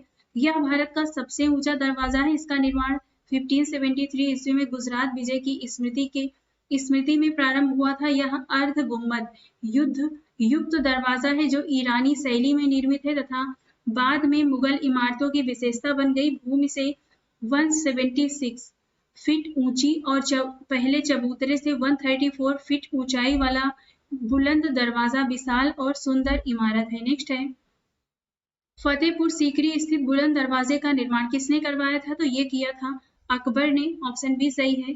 फतेहपुर सीकरी स्थित बुलंद दरवाजा अकबर द्वारा गुजरात पर अपनी विजय के प्रतीक के रूप में बनवाया गया था। ऑप्शन बी सही है। इसमें गुजरात पर अपनी जीत का जश्न मनाने के लिए अकबर ने फतेहपुर सीकरी में भारत के सबसे ऊंचे प्रवेश द्वार गेट ऑफ मैग्निफिसेंस का निर्माण करवाया था। इसे गेटवे का दूसरा नाम क्या है? तो इसे बुलंद दरवाजा कहते हैं। ऑप्शन बी सही है। नेक्स्ट है, निम्नलिखित में से कौन सा स्मारक दिल्ली में स्थित नहीं है? तो यह है बुलंद दरवाजा। ऑप्शन बी सही है। बुलंद दरवाजा इसके बारे में हम ऊपर पढ़ चुके हैं। नेक्स्ट है, कौन सा मुगल स्मारक उस्ताद अहमद लाहौरी द्वारा डिजाइन किया गया था जिसे यूनेस्को ने 1983 में विश्व धरोहर घोषित किया? तो ये है ताजमहल। ऑप्शन बी सही है। ताजमहल भारत के आगरा में स्थित एक मकबरा है। इसका निर्माण मुगल शासक शाहजहां ने अपनी पत्नी मुमताज की याद में करवाया था। ताजमहल का डिजाइन उस्ताद अहमद लाहौरी ने बनाया था। यूनेस्को ने 1983 में ताजमहल को विश्व धरोहर घोषित किया। ताजमहल को सफेद संगमरमर से बनाया गया था। ताजमहल मुगल वास्तुकला का उत्कृष्ट नमूना है। हुमायूं का मकबरा हुमायूं की पत्नी हाजी बेगम ने बनवाया था। आगरा के किले का निर्माण 1565 ईस्वी में अकबर द्वारा कराया गया था। लाल किले का निर्माण मुगल शासक शाहजहां ने करवाया था। नेक्स्ट है, लाहौर एवं कश्मीर में स्थित शालीमार गार्डन कालीन वास्तु कलाकृतियां हैं। तो ये यहाँ पे सही ऑप्शन है ए, मुगल कालीन वास्तु कलाकृतियां हैं। ऑप्शन ए सही होगा इसमें। लाहौर एवं कश्मीर स्थित शालीमार गार्डन मुगल कालीन वास्तु कलाकृतियां हैं। मुगल सम्राट जहांगीर ने अपनी पत्नी नूरजहां के लिए 1619 ईस्वी में कश्मीर के श्रीनगर में शालीमार बाग बनवाया था। इसे श्रीनगर का ताज कहा जाता है। दूसरे शालीमार उद्यान को मुगल सम्राट शाहजहां ने 1641 ईस्वी में बनाया था। यह पाकिस्तान के लाहौर शहर में स्थित है। 1981 ईस्वी में लाहौर के किले के साथ इसे यूनेस्को विश्व धरोहर सूची में शामिल कर लिया गया। नेक्स्ट है, अकबर द्वारा निर्मित पंचमहल फतेहपुर सीकरी में स्थित है। ऑप्शन डी सही है इसमें। अकबर द्वारा निर्मित पंचमहल फतेहपुर सीकरी में स्थित है। यह पिरामिड आकार में बना है। इसे हवा महल भी कहा जाता है। अकबर द्वारा अन्य निर्मित स्थल आगरा का किला, बुलंद दरवाजा, मरियम उस जमानी पैलेस, इलाहाबाद का किला आदि है। नेक्स्ट है, ताजमहल परिसर का निर्माण लगभग कब शुरू किया गया था? तो ये किया गया था 1632 में। ऑप्शन बी सही है। ताजमहल का निर्माण 1632 ईस्वी में शुरू किया गया और पूर्ण रूप से 1653 ईस्वी में अंत में पूरा हुआ। यूनेस्को वर्ल्ड हेरिटेज सेंटर के अनुसार ताजमहल 1631 से 1648 के मध्य निर्मित हुआ था। नेक्स्ट है, ताजमहल का निर्माण ईस्वी 1632 में शुरू किया गया और ईस्वी 1648 के अंत में पूरा हुआ था। ऑप्शन ए सही है इसमें। निम्नलिखित में से किसका निर्माण सम्राट अकबर ने नहीं कराया था? तो यहाँ पे सही ऑप्शन है दिल्ली की जामा मस्जिद। ऑप्शन सी सही है। यहाँ पे इस तरफ स्थापत्य है, इस तरफ निर्माण करता है, इस तरफ स्थान है। आगरा का किला अकबर ने आगरा में बनवाया। जहांगीरी महल अकबर ने आगरा में बनवाया। दिल्ली की जामा मस्जिद शाहजहां ने दिल्ली में बनवाया। बुलंद दरवाजा अकबर ने फतेहपुर सीकरी में बनवाया। नेक्स्ट है, जयपुर में हवा महल का निर्माण झुंझुनू के खेतड़ी महल से प्रेरित था। ऑप्शन सी सही है इसमें। झुंझुनू के खेतड़ी महल का निर्माण महाराजा भोपाल सिंह द्वारा 1770 ईस्वी में करवाया गया। खेतड़ी महल से प्रेरित होकर सवाई प्रताप सिंह ने 1799 में भव्य और ऐतिहासिक हवा महल का निर्माण जयपुर में करवाया। हवा महल लाल और गुलाबी बलुआ पत्थर से निर्मित है। इसमें 953 झरोखे हैं। नेक्स्ट है, कर्नाटक का मैसूर पैलेस निम्नलिखित में से किस राजवंश का आधिकारिक निवास था? तो ये था वाडियार का। ऑप्शन बी सही है इसमें। कर्नाटक का मैसूर पैलेस वाडियार राजवंश का आधिकारिक निवास था। 1612 ईस्वी में विजयनगर के शासक वेंकट द्वितीय ने मैसूर के सरदार वाडियार को राजा की उपाधि से विभूषित किया। कालांतर में वाडियार वंश के शासकों ने स्वतंत्र रूप से मैसूर पर शासन किया। नेक्स्ट है, दिल्ली की जामा मस्जिद का निर्माण किस वर्ष में पूरा हुआ था? तो ये हुआ था 1656 में। ऑप्शन डी सही है इसमें। दिल्ली की जामा मस्जिद का निर्माण 1656 ईस्वी में पूरा हुआ। इसका निर्माण शाहजहां ने करवाया। इसे मस्जिद ए जहानुमा भी कहते हैं, जिसका अर्थ विश्व को दर्शाती मस्जिद। यह लाल पत्थर तथा संगमरमर से बना है। नेक्स्ट है, निम्नलिखित में से कौन सा इमारत दिल्ली में स्थित नहीं है? तो ये है पंचमहल। ऑप्शन बी सही है इसमें। पंचमहल यह मुगल सम्राट अकबर द्वारा निर्मित एक महल है। यह फतेहपुर सीकरी में स्थित है। इस महल की वास्तुकला बौद्ध मंदिर से प्रेरित है। नेक्स्ट है, कुतुब मीनार। यह दिल्ली में स्थित विश्व की सबसे ऊंची ईंटों से बनी मीनार है। इसका मीनार की आधारशिला दिल्ली के प्रथम मुस्लिम शासक कुतुबुद्दीन ऐबक ने 1193 ईस्वी में रखी थी। इसे पूर्ण इल्तुतमिश ने करवाया था। फिरोज शाह तुगलक ने इसकी क्षतिग्रस्त हो गई चौथी, पांचवी और अंतिम मंजिल बनवाई थी। नेक्स्ट है, अग्रसेन की बावड़ी। अग्रसेन की बावड़ी भारत की राजधानी दिल्ली में स्थित है। यह एक सीढ़ी नुमा कुआं है जिसे महाराजा अग्रसेन ने 14वीं शताब्दी में बनवाया था। नेक्स्ट है, लाल किला। लाल किला दिल्ली में लाल बलुआ पत्थर से बनी एक ऐतिहासिक इमारत है। इसका निर्माण मुगल शासक शाहजहां ने करवाया था। यह किला यमुना नदी के तट पर स्थित है। 2007 में यूनेस्को द्वारा इसे विश्व धरोहर स्थल के रूप में चयनित किया गया। नेक्स्ट है, आगरा का लाल किला किस मुगल सम्राट द्वारा बनवाया गया था? तो ये है अकबर। ऑप्शन डी सही है। आगरा का लाल किला मुगल सम्राट अकबर द्वारा बनवाया गया था। यह किला मूलतः ईंटों द्वारा निर्मित था, जिसे बाद में लाल बलुआ पत्थर से बनवाया गया। उल्लेखनीय है, दिल्ली के लाल किले का निर्माण शाहजहां ने करवाया था। नेक्स्ट है, मोती मस्जिद निम्नलिखित में से किस स्मारक में स्थित है? तो ये आगरा के किले में स्थित है। ऑप्शन बी सही है। मोती मस्जिद का निर्माण मुगल बादशाह शाहजहां ने आगरा के किले में करवाया था। लाहौर के किले में लाहौर के किले में भी शाहजहां ने मोती मस्जिद का निर्माण कराया था। इन मस्जिदों का निर्माण सफेद संगमरमर से किया गया है। नेक्स्ट है, जयपुर की विख्यात इमारत हवा महल एक बहुस्तरीय महल सवाई प्रताप सिंह द्वारा 1799 ईस्वी में बनाई गई थी।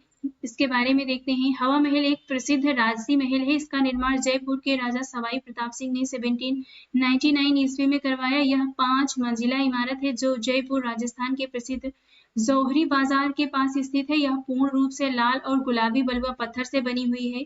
हवा महल का डिजाइन लाल चंद उस्ताद ने बनाया था, जिसमें 950 से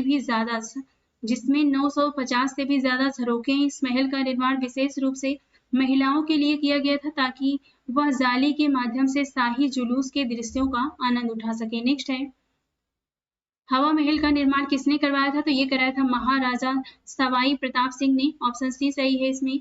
जयपुर में हवा महल का निर्माण किससे हुआ था? तो ये है लाल और गुलाबी पत्थर से हुआ था। ऑप्शन सी सही है इसमें।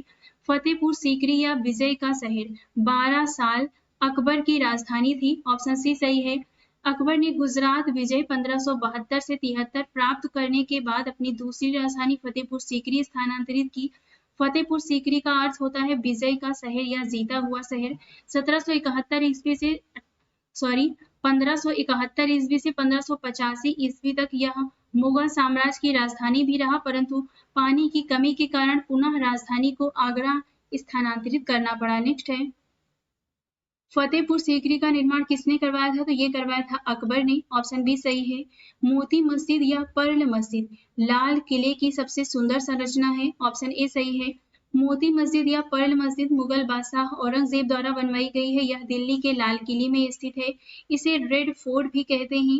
मोती मस्जिद लाल किले की सबसे सुंदर रचना है। नेक्स्ट है, लाल बलुआ पत्थर का कौन सा प्रसिद्ध किला मुगल शासकों के शाही शहर को घेरता है, जिसमें जहांगीर महल, खास महल, दीवान ए खास और 2 खूबसूरत मस्जिदें शामिल हैं? तो यह है आगरा फोर्ट। ऑप्शन ए सही है। लाल बलुआ पत्थर का बना प्रसिद्ध आगरा फोर्ट मुगल शासकों की शाही शहर को घेरता है, जिसमें जहांगीर महल, खास महल, दीवान ए खास और 2 खूबसूरत मस्जिदें शामिल हैं। आगरा फोर्ट को अकबर ने बनवाया था। नेक्स्ट है, निम्नलिखित में से कौन सा एक किसी मृत व्यक्ति का स्मारक नहीं है? तो ये है चार मीनार। ऑप्शन सी सही है इसमें। चार मीनार किसी मृत व्यक्ति का स्मारक नहीं है। यह तेलंगाना की राजधानी हैदराबाद में स्थित सबसे प्रसिद्ध और महत्वपूर्ण स्मारक है। चार मीनार को हैदराबाद के शासक मोहम्मद कुली कुतुब शाह ने बनवाया था।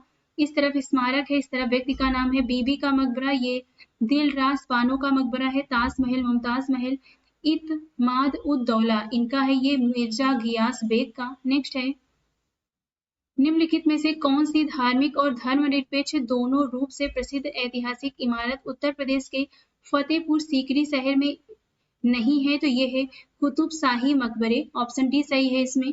कुतुब शाही मकबरा हैदराबाद के इब्राहिम बाग में स्थित है।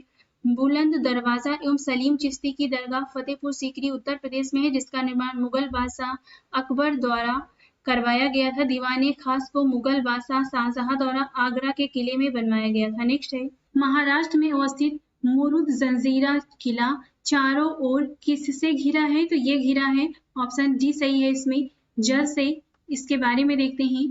मुरुद जंजीरा किला महाराष्ट्र के रायगढ़ जिले के मुरुड तटीय गांव में स्थित है। यह भारत के पश्चिमी तट पर एकमात्र किला है जो कभी भी जीता नहीं गया। इसका निर्माण अहमदनगर सल्तनत के मालिक अंबर की देखरेख में 15वीं सदी में हुआ था। यह किला 22 एकड़ के क्षेत्र में फैला हुआ है, जो कि चारों ओर समुद्री जल से घिरा हुआ है। 40 फीट ऊंची दीवारों से घिरा यह किला अरब सागर में एक द्वीप पर स्थित है। इसकी नींव 20 फीट गहरी है। इस किले में एक मीठे पानी की झील है। नेक्स्ट है, निम्नलिखित में से कौन सा स्मारक मध्य प्रदेश राज्य में स्थित नहीं है? तो ये है जंजीरा का किला, ऑप्शन ए सही है। नेक्स्ट है मुगल सम्राट हुमायूं का मकबरा दिल्ली में स्थित है, ऑप्शन बी सही है इसमें। हुमायूं का मकबरा मुगल वास्तुकला से प्रेरित मकबरा है। यह नई दिल्ली के दीन पनाह अर्थात पुराने किले के निकट निजामुद्दीन औलिया की दरगाह के पास स्थित है। वर्ष 1565 में इस मकबरे का निर्माण हाजी बेगम ने करवाया था। नेक्स्ट है निम्नलिखित मस्जिदों में से किसका निर्माण मुगल सम्राट शाहजहां द्वारा किया गया था? तो ये है जामा मस्जिद दिल्ली, ऑप्शन ए सही है इसमें। जामा मस्जिद दिल्ली का निर्माण सन 1656 में सम्राट शाहजहां ने करवाया था। यह मस्जिद लाल बलुआ पत्थर तथा सफेद संगमरमर से बना हुआ है, जो लाल किले से 500 मीटर दूरी पर स्थित है। जबकि बादशाही मस्जिद लाहौर औरंगजेब ने बनवाया था 1674 में। काबुली बाग मस्जिद पानीपत हरियाणा में है, इसे बाबर ने 1527 में बनवाया था। और किला एक कुहना मस्जिद ये दिल्ली में है, इसे शेर शाह सूरी ने बनवाया था। पुराने किले का मस्जिद। नेक्स्ट है दिल्ली में जामा मस्जिद का निर्माण किसने करवाया था? शाहजहां ने, ऑप्शन सी सही है। मक्का मस्जिद हैदराबाद औरंगजेब द्वारा संपूर्ण करवाया गया, ऑप्शन डी सही है इसमें। मक्का मस्जिद हैदराबाद में स्थित एक ऐतिहासिक मस्जिद है। यह भारत का सबसे पुराना और बड़ा मस्जिद है। मोहम्मद कुली कुतुब शाह हैदराबाद के छठवें सुल्तान ने वर्ष 1617 में मीर फैजुल्लाह बेग और रंगिया चौधरी की निगरानी में इसका निर्माण शुरू करवाया था। इसका निर्माण औरंगजेब के शासनकाल में 1684 ईस्वी में पूर्ण हुआ। इसे बनाने में लगभग 8000 राजगीर और 77 वर्ष लगे। नेक्स्ट है निम्नलिखित स्मारकों स्थानों का उनके सही स्थान के साथ में मिलान करना है। इस तरफ स्मारक दिया गया है, इस तरफ स्थान है, तो इसमें जो सही ऑप्शन है वो है ए। ये मिलान हम यहाँ पे नीचे देख लेते हैं। ये स्मारक है इस तरफ स्थल है। गोलकुंडा का किला हैदराबाद तेलंगाना में है। बुलंद दरवाजा फतेहपुर सीकरी में है। हुमायूं का मकबरा नई दिल्ली दीनपनाह में है। और रानी का बाव ये पाटल गुजरात में स्थित है। नेक्स्ट है दिल्ली में जामा मस्जिद किस भारतीय बादशाह के शासनकाल में बनवाई गई थी? तो ये बनवाई गई थी शाहजहां के, ऑप्शन डी सही है इसमें। मुगल शासक शाहजहां के शासनकाल में निर्मित इमारतें हैं जामा मस्जिद दिल्ली का, ताजमहल आगरा का, लाल किला दिल्ली का, मोती मस्जिद आगरा का। ध्यातव्य है कि तख्त ए ताउत या मयूर सिंहासन शाहजहां द्वारा बनवाया गया राज सिंहासन था। चैवर नियर के अनुसार शाहजहां ने इसमें कोहिनूर हीरा जड़वाया था। नेक्स्ट है गोलकुंडा किला किस भारतीय राज्य में स्थित है? तो ये स्थित है तेलंगाना में, ऑप्शन बी सही है। यहाँ पर भारत में स्थित कुछ प्रमुख किले तथा संबंधित राज्य हैं। मेहरानगढ़ का किला ये जोधपुर राजस्थान में है। आगरा का किला आगरा उत्तर प्रदेश में है। ग्वालियर का किला ग्वालियर मध्य प्रदेश में है। लाल किला दिल्ली में है। गोलकुंडा का किला तेलंगाना में है। कुंभलगढ़ का किला ये राजसमंद राजस्थान में स्थित है। अब देखते हैं सिख धर्म से संबंधित प्रश्नों को। पहला है कौन सा भारत का सबसे ऊंचा विक्ट्री टावर है? तो ये है फतेह बुर्ज, ऑप्शन ए सही है। फतेह बुर्ज पंजाब के मोहाली में स्थित है। यह भारत की सबसे लंबी मीनार विक्ट्री टावर है, जिसकी ऊंचाई 328 फीट है। यहीं पर 1710 में बंदा सिंह बहादुर ने मुगल सेना के कमांडर वजीर खान के खिलाफ निर्णायक लड़ाई जीती थी और इसी जीत के उपलक्ष्य में इस फतेह बुर्ज की स्थापना की थी। ज्ञात हो कि कुतुब मीनार की ऊंचाई 338 फीट ही है। नेक्स्ट है खालसा सेना के सैन्य कमांडर बंदा बहादुर 1716 में शहीद हुए थे, ऑप्शन सी सही है इसमें। सिखों के 10वें व अंतिम गुरु गुरु गोविंद सिंह 1699 ईस्वी में वैसाखी के दिन आनंदपुर साहिब में खालसा पंथ की स्थापना की थी। खालसा सेना के सैन्य कमांडर बंदा बहादुर का मूल नाम लक्ष्मण देव था। वर्ष 1716 में मुगल शासक फर्रुख सियर के आदेश पर इन्हें फांसी की सजा दी गई थी। नेक्स्ट है श्री गुरु गोविंद सिंह जी ने 1699 में खालसा पंथ की स्थापना की थी, ऑप्शन डी सही है यहाँ पे। खालसा पंथ की स्थापना गुरु गोविंद सिंह ने 1699 में वैसाखी के दिन आनंदपुर साहिब में की थी। इसी दिन उन्हें 5 प्यारों को अमृत पान करवा कर खालसा पंथ बनाया और फिर 5 प्यारों के हाथों खुद भी अमृत पान किया। पाहुल प्रणाली की शुरुआत भी गुरु गोविंद सिंह ने की थी। नेक्स्ट है किस सिख गुरु ने खालसा पंथ की स्थापना की थी? तो ये हैं श्री गुरु गोविंद सिंह जी। ऑप्शन डी सही है इसमें। निम्नलिखित में से कौन सा सिखों के 5 तख्तों की सूची में शामिल नहीं है? तो ये है ऑप्शन सी श्री रकाबगंज साहिब, नई दिल्ली। सिख धर्म में 5 तख्त उन 5 गुरुद्वारों को कहते हैं जिनका सिख धर्म में विशेष महत्व है। ये 5 तख्त हैं अकाल तख्त अमृतसर में है, दमदमा साहिब, केशवगढ़ साहिब, पटना साहिब और हुजूर साहिब नांदेड़। नेक्स्ट है आदि ग्रंथ किस समुदाय का धार्मिक ग्रंथ है? सिख का। ऑप्शन सी सही है इसमें। आदि ग्रंथ सिखों की एक धार्मिक पुस्तक है। इस ग्रंथ को गुरु ग्रंथ साहिब के नाम से भी जाना जाता है। इस ग्रंथ को सर्वप्रथम सिखों के 5वें गुरु अर्जुन देव द्वारा संकलित किया गया था। नेक्स्ट है किस सिख गुरु के निमंत्रण पर सूफी संत हजरत मियां मीर ने अमृतसर में स्वर्ण मंदिर श्री हर मंदिर साहिब की आधारशिला रखी थी? तो ये है श्री गुरु अर्जुन देव जी। ऑप्शन बी सही है इसमें। श्री घर मंदिर साहिब को दरबार साहिब या स्वर्ण मंदिर के नाम से भी जाना जाता है। पंजाब के अमृतसर में बना यह स्वर्ण मंदिर सिखों का सबसे बड़ा पवित्र स्थल है।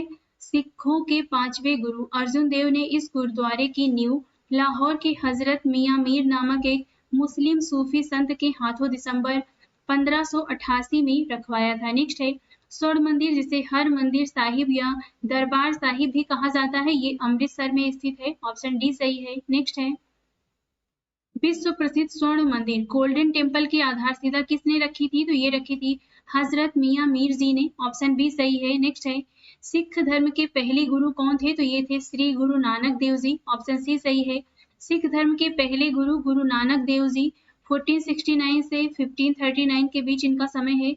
इनके बाद गुरु अंगद देव दूसरे तथा गुरु राम अमरदास तीसरे गुरु हुए। सिख धर्म के 10वें गुरु गुरु गोविंद सिंह सिखों के अंतिम गुरु माने जाते हैं। ये 9वें गुरु तेग बहादुर के पुत्र थे। नेक्स्ट है श्री गुरु नानक देव जी का जन्म राय भोई की तलवंडी वर्तमान नानकाना साहिब में कब हुआ था? 1469 में हुआ था। ऑप्शन सी सही है यहाँ पर। श्री गुरु नानक देव जी का जन्म रावी नदी के किनारे स्थित तलवंडी नामक गांव में वर्ष 1469 में हुआ था। तलवंडी का नाम कालांतर में बदलकर ननकाना पड़ गया। इन्होंने करतारपुर पाकिस्तान नामक एक नगर बसाया था। इनकी मृत्यु 1539 में हुई थी। नेक्स्ट है गुरु नानक देव जी ने सिख धर्म की स्थापना 15वीं ईस्वी शताब्दी में की थी। ऑप्शन बी सही है इसमें। सिख गुरु के संस्थापक गुरु नानक देव थे। गुरु नानक देव जी ने सिख धर्म की स्थापना पंजाब प्रांत में 15वीं शताब्दी में की। गुरु नानक के अनुयायी ही सिख कहलाए। गुरु नानक के गुरु का लंगर नामक निःशुल्क सहभागी भोजनालय स्थापित किया जिसे गुरु अंगद ने स्थायी बना दिया। गुरु अंगद ने गुरुमुखी लिपि का आरंभ किया। सिखों के 9वें गुरु तेग बहादुर हुए। इन्हें औरंगजेब ने इस्लाम स्वीकार न करने के कारण मरवा दिया था। सिखों के 10वें व अंतिम गुरु गुरु गोविंद सिंह थे। नेक्स्ट है चिल्लियावाला युद्ध कब लड़ा गया था? तो ये लड़ा गया था 1849 में। ऑप्शन सी सही है इसमें। द्वितीय आंग्ल सिख युद्ध के दौरान जनवरी 1849 में ब्रिटिश सेना नायक लॉर्ड ऑफ तथा सरदार शेर सिंह के मध्य चिल्लियावाला युद्ध हुआ जो कि अनिर्णायक रहा। फलस्वरूप लॉर्ड डलहौजी ने चार्ल्स नेपियर को प्रधान सेनापति नियुक्त किया। फरवरी 1849 में गुजरात युद्ध तोपों का युद्ध में सिखों को पराजित करने के बाद डलहौजी ने चार्ल्स नेपियर के नेतृत्व में पंजाब को अंग्रेजी राज्य में मिला लिया। नेक्स्ट है स्वर्ण मंदिर किस झील के किनारे पर स्थित है? तो ये स्थित है अमृत सरोवर झील। ऑप्शन ए सही है। यहाँ पे आप देखते हैं मध्यकाल में विविध से संबंधित सभी प्रश्नों को। इसमें पहला है हैदराबाद चीन। यहाँ पे हैदराबाद होगा। हैदराबाद चीन किलिच खान के शासनकाल तहत एक स्वतंत्र राज्य बन गया जिसे निजाम उल मुल्क भी कहा जाता था। इसके बारे में देखते हैं 3 मार्च 1707 ईस्वी को औरंगजेब की मृत्यु के बाद जब मुगल साम्राज्य कमजोर हो गया तो हैदराबाद के निजाम उल मुल्क ने खुद को स्वतंत्र घोषित कर लिया। निजाम उल मुल्क को चिन किलिच खां के नाम से भी जाना जाता है। उसने 1724 ईस्वी में स्वतंत्र हैदराबाद राज्य की स्थापना की। नेक्स्ट है मुगल कालीन प्रसिद्ध गायक तानसेन किस भारतीय संगीत शैली से संबंध रखते थे? तो ये है ध्रुपद। ऑप्शन ए सही है। तानसेन का जन्म ग्वालियर मध्य प्रदेश में हुआ था। इनका मूल नाम रामतनु था। तानसेन भारत के प्रसिद्ध महान संगीतकार थे। इन्होंने शास्त्रीय संगीत के विकास में अपना महत्वपूर्ण योगदान दिया। तानसेन भारतीय संगीत शैली ध्रुपद से संबंधित थे। इन्होंने स्वामी हरिदास से ध्रुपद शैली की शिक्षा ग्रहण की। तानसेन मुगल सम्राट अकबर के 9 रत्नों में से भी एक थे। मियाँ की टोडी, मियाँ की मल्हार आदि रागों की रचना तानसेन ने की थी। अकबर ने तानसेन को मियाँ का शीर्षक दिया था। नेक्स्ट है सरिया कानून मुस्लिम समुदाय से संबंधित है। ऑप्शन डी सही है यहाँ पे। सरिया कानून मुस्लिम समुदाय से संबंधित है। इस्लाम में शरीयत का तात्पर्य धार्मिक विधि शास्त्र से है। वे कानून जो कुरान शरीफ तथा हदीस के विवरणों पर आधारित होते हैं तथा इस्लाम के आचार विचार का पालन करते हैं, शरीयत के अंतर्गत आते हैं। नेक्स्ट है आधुनिक आंध्र प्रदेश के भाग आधुनिक आंध्र प्रदेश के भाग वारंगल की रानी रुद्रमा देवी इनमें से किस वंश से संबंधित थी? तो ये काकतीय वंश से संबंधित थी। ऑप्शन सी सही है। वारंगल तेलंगाना की रानी रुद्रमा देवी काकतीय वंश से संबंधित थी। इनका जन्म काकतीय वंश के राजा गणपति देव के यहाँ हुआ था तथा पिता के कोई पुत्र नहीं थे, इसलिए उनकी मृत्यु के पश्चात 14 वर्ष की उम्र में रानी रुद्रमा देवी ने शासन संभाला। नेक्स्ट है महाकालेश्वर मंदिर इनमें से किस शहर में स्थित है? तो ये स्थित उज्जैन में। ऑप्शन ए सही है। महाकालेश्वर मंदिर मध्य प्रदेश राज्य के उज्जैन में स्थित है। यह भारत के 12 प्रसिद्ध ज्योतिर्लिंगों में से एक है। महाकालेश्वर मंदिर की महिमा का विभिन्न पुराणों में विशद वर्णन किया गया है। महाकाल को उज्जैन का विशिष्ट पीठासीन देवता माना जाता है। महाकालेश्वर की मूर्ति दक्षिण मुखी होने के कारण दक्षिणा मूर्ति मानी जाती है। नेक्स्ट है निम्नलिखित शहरों में से किसे प्राचीन समय में डेसीनग नाडु कहा जाता था? तो ये है कोल्लम। ऑप्शन ए सही है। कोल्लम शहर को प्राचीन समय में डेसीनग नाडु कहा जाता था। यह केरल में अरब सागर के तट पर अष्टमुडी झील के निकट बसा एक बंदरगाह नगर है। इब्न बतूता ने 14वीं शताब्दी में इसे भारत के 5 बड़े बंदरगाहों में शुमार किया था। इस शहर की स्थापना 9वीं शताब्दी में सरिया के व्यापारी सपीर ईसो ने की थी। नेक्स्ट है चार मीनार निम्नलिखित में से किस शहर में स्थित है? तो ये स्थित है हैदराबाद में। ऑप्शन डी सही है। नेक्स्ट है निम्नलिखित में से किस शहर में जंतर मंतर नहीं है? तो ये है नागपुर। ऑप्शन बी सही है। नेक्स्ट है जैसलमेर का किला राजस्थान में स्थित है। ऑप्शन डी सही है। राजस्थान भव्य किलों, महलों और सुंदर झीलों के लिए प्रसिद्ध है जो विश्व भर से पर्यटकों को आकर्षित करता है। जैसलमेर किले को गोल्डन किला भी कहा जाता है, जिसका निर्माण राजपूत योद्धा रावल जैसल द्वारा 1156 ईस्वी में करवाया गया। यह राजस्थान के पहाड़ी किलों में से एक है जिसको यूनेस्को द्वारा विश्व धरोहर सूची में शामिल किया गया है। नेक्स्ट है गोलकुंडा किले का निर्माण 13वीं शताब्दी में काकतीय शासकों द्वारा किया गया था। ऑप्शन डी सही है इसमें। गोलकुंडा किले का निर्माण 13वीं शताब्दी में काकतीय शासकों द्वारा किया गया था। गोलकुंडा दक्षिण भारत में हैदराबाद नगर से 5 मील पश्चिम में स्थित एक दुर्ग है। पूर्व काल में यह कुतुब शाही राज्य में मिलने वाले हीरे जवाहरातों के लिए प्रसिद्ध था। गोलकुंडा किले को 17वीं शताब्दी तक हीरे का एक प्रसिद्ध बाजार माना जाता था। इससे दुनिया को कुछ सर्वोत्तम हीरे मिले जैसे कोहिनूर हीरा, होप डायमंड, नसाक डायमंड एवं नूर उल एन आदि। नेक्स्ट है मध्ययुगीन काल में सरकी राजाओं ने अटाला मस्जिद को जौनपुर में बनवाया था। ऑप्शन डी सही है। जौनपुर भारत के उत्तर प्रदेश राज्य का एक प्रमुख ऐतिहासिक शहर है। यह सरकी शासकों की राजधानी भी रहा है। अटाला मस्जिद जौनपुर में स्थित एक प्रसिद्ध मस्जिद है। इस मस्जिद को सरकी राजवंश के इब्राहिम शाह ने 1408 में बनवाया था, जिसमें मीनारे नहीं है। पहले यह मस्जिद जौनपुर का अटाला देवी मंदिर था। नेक्स्ट है निम्नलिखित संगीतकारों में से वह कौन है जो 1253 से 1325 ईस्वी तक जीवित थे और इन्होंने पारंपरिक तबला और सितार के आविष्कारक के रूप में भी जाना जाता है? तो ये है अमीर खुसरो। ऑप्शन बी सही है। अमीर खुसरो 7 सुल्तानों का शासक देखा था। ये प्रथम मुस्लिम कवि था। इन्होंने हिंदी शब्दों का खुलकर प्रयोग किया तथा इन्हें खड़ी बोली का जनक कहा जाता है। इन्हें पारंपरिक तबला व सितार के आविष्कारक के रूप में भी जाना जाता है। तानसेन या रामतनु पांडे हिंदुस्तानी शास्त्रीय संगीत के महान ज्ञाता थे। इन्हें सम्राट अकबर के 9 रत्नों में भी गिना जाता है। नेक्स्ट है मध्यकालीन प्रसिद्ध साहित्यिक प्रतिभा गुरु बसव ने किस भाषा में अपने प्रसिद्ध साहित्य कार्यों को संकलित किया? तो ये किया कन्नड़ में। ऑप्शन सी सही है इसमें। मध्यकालीन प्रसिद्ध साहित्यिक प्रतिभा गुरु बसव ने कन्नड़ भाषा में अपने प्रसिद्ध साहित्य कार्यों को संकलित किया है। गुरु बसव 12वीं शताब्दी के धार्मिक सुधारक, उपदेशक, धर्म मीमांसक और राजा बिजला प्रथम चालुक्य प्रथम के कोषागार प्रबंधक थे। गुरु बसव पुराण के रचयिता भी हैं। नेक्स्ट है, राजपूत राजवंश के अनंगपाल तोमर ने दिल्ली का राज्य स्थापित किया था। ऑप्शन डी सही है इसमें।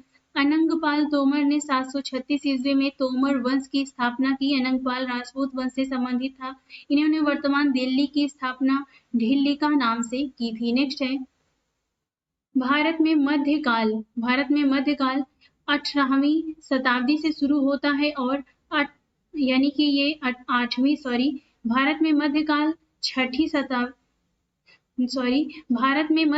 8वीं शताब्दी से शुरू होता है और यहाँ पे 18वीं शताब्दी में समाप्त होता है। तो यहाँ पे 8 से लेके 18वीं आपको ध्यान रखना है, इसमें कंफ्यूज हो रहा है तो ये आपको ध्यान रखना है। ऑप्शन इसमें बी सही होगा।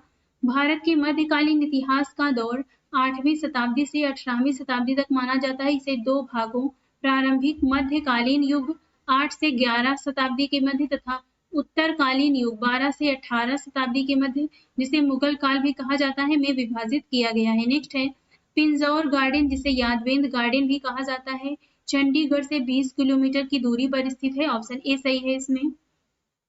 चंडीगढ़ का यादवेंद्र गार्डन, जिसे पिंजौर गार्डन के नाम से भी जाना जाता है, इस गार्डन का निर्माण औरंगजेब ने अपने शासनकाल के दौरान करवाया था। पिंजौर गार्डन को पहले मुगल गार्डन भी कहा जाता था। वास्तव में यह गार्डन वास्तुशिल्प कला का अद्भुत नमूना है। नेक्स्ट है, उत्तर प्रदेश में निम्नलिखित में से कौन सा स्मारक नहीं है? तो यह है सफदरगंज का मकबरा। ऑप्शन ए सही है। सफदरगंज का मकबरा दिल्ली में स्थित है, जबकि ताजमहल आगरा में, बड़ा इमामबाड़ा लखनऊ में तथा सारनाथ स्तूप वाराणसी उत्तर प्रदेश में स्थित है। चश्मे शाही भारत में स्थित पूर्व मुगल बागों में से एक है। तो चश्मे शाही कश्मीर भारत में स्थित पूर्व मुगल बागों में से एक है। ऑप्शन ए सही है इसमें। चश्म ए शाही उद्यान कश्मीर के श्रीनगर में स्थित एक प्राचीन उद्यान है, जिसे सन 1632 में अली मर्दन खान ने बनवाया था, जो मुगल सम्राट शाहजहां का गवर्नर था। यह श्रीनगर का सबसे छोटा मुगल उद्यान है, जिसकी लंबाई 108 मीटर और चौड़ाई 38 मीटर है। इस उद्यान को रॉयल स्प्रिंग के नाम से भी जाना जाता है। तो इस वीडियो में हमने देखा है यूथ कंपटीशन टाइम्स पब्लिकेशन की सामान्य जीके में दिए गए मध्यकालीन भारत से संबंधित सभी प्रश्नों को। इसमें टोटल 241 प्रश्न दिए गए हैं और इसके अन्य टॉपिक पढ़ने के लिए हमारे चैनल को सब्सक्राइब करते रहिए। आज इस वीडियो में बस इतना ही।